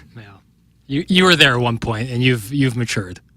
Now you're still actively on the quest. Yeah, and I'll be in a hotel room eating In-N-Out, going to a separate location, get different fries, and you'll think to cheering yourself, against Tommy Fleet, and be in absolute heaven, irritated when my wife walks in with her. I want to use an Italian slur, but I won't. I just won't. Yeah. That's the way it's tough because that's not the way I was raised as an Irish guy. Of course. With her bronze skin and a bikini, and I'll be like, Ben Griffin's over an 8-footer right now. The fuck? We gotta have this match. I don't give a fuck. Yeah. Yes, we gotta have this match. Exactly right. That's where I will be, and I will be the happiest guy going. Yeah. I mean, I have taken a time off. I'm gone. Text me. Show got canceled. That's fine. I'll tend to it when I get back. Right. That's a Monday problem. We'll set up the YouTube operation we'll be all right. then. But I gotta be locked in. I want to eat my In-N-Out. I'll get fries from somewhere else. I don't know where I'll get the fries. Probably the restaurant in the hotel. There's probably a restaurant in the hotel who can just bring you up some fries. Yeah, they have it where we stay, the Palazzo. They have fries. They used to anyway. That they're built like little boats for your catsup. Ooh, I like the sound of that. It's like akin to a potato wedge. I'm into that. Yeah, that might be what I do. Oh, wow. Room service bring me up 2 big plates of fries. I'll have my In-N-Out. And I'll just be the happiest. And the Las Vegas sun will probably be blaring through, so I'll make it all dark in there. Oh, yeah. I mean, this is really like aviator shit. Yeah, that is. Yeah, you'll be pissing in jugs in no time. Ooh. Olive skin, Tim. Olive skin. That's from Tim McKernan's Meat and Potatoes. Exactly right. That's what the movie producer in Godfather. That's right. Yeah, he got into it a little bit. Yeah, that's essentially the monologue I was going to deliver. Yeah. But it just wouldn't be. A man in my position can't be made to look ridiculous. You talk right out of his nostrils. That's what it is. Yeah. Jack Waltz. That was his name. Jack Waltz. Come in. Maybe she's been at the pool. She's got the hills on. Why would she have the hills on by herself down at the pool? I don't know. Not my problem. Right. Ben Griffin has an 8-footer downhill, left to right. I've got these little canoes of fries with the catsup in them. I can't be disturbed. Right. Why is it so dark in here? You're taking a nap? No, the sun's too bright. I've got to watch the Ryder Cup. Like a little gremlin. It's 7 o'clock in New York. It's 4 o'clock, and you've wasted this whole trip sitting in front of the TV. We could have done this in St. Louis. Not without those kids bothering me. Right, and the internet. And I'm not, and I know I'm not having lesbianism in St. Louis. I know that. I can con myself into thinking it's going to happen in Las Vegas. Oh yeah. You better believe it. Well, yeah, but that's the thing is like you're going to be holed up, windows closed, boat fries, and and you'll be like, oh, I'm so close to having a threesome. When in reality, I can't imagine being further. Couldn't imagine being further. God, that's the truth. But somehow I will con myself into it. And I'll probably go down to the sports book and like just bet on dumb shit and be like down $1,500 and just be like, what the fuck? was I doing? And now this whole trip that I was looking forward to, now I'm going to be just like raging against myself. Maybe pick up cigarette smoking and do that in the room as well. Oh my God. The only thing my wife dislikes more than porn is cigarette smoking. Maybe video games. There you are, playing Mount Rushmore FIFA, things. Me, dart, cigarettes, porn, and video games. Dart in Wife's out. Mount Rushmore of things she doesn't like. playing video games, laptop open with porn, in and out everywhere. Oh my God. Shades what would drawn. she be? Shades drawn. And you're like, oh, I'm so close to having a threesome. I think that's the title of this episode. I'm so close to having a threesome. I have to change it from fuckboy season. Yeah, thank you to James Carlton of the Carlton State Farm Insurance Agency. Thank you to Mark Hanna of Evergreen Wealth Strategies and Seth Goldcamp of Design Air Heating and Cooling. Thank you to those who have been with us from the very beginning of this QFTA, which goes 2 hours and 30 minutes. Yeah, 225. Wow, look at that. There it is. What a treat for all the kids. This has been the Tim McKernan Show podcast. Bye.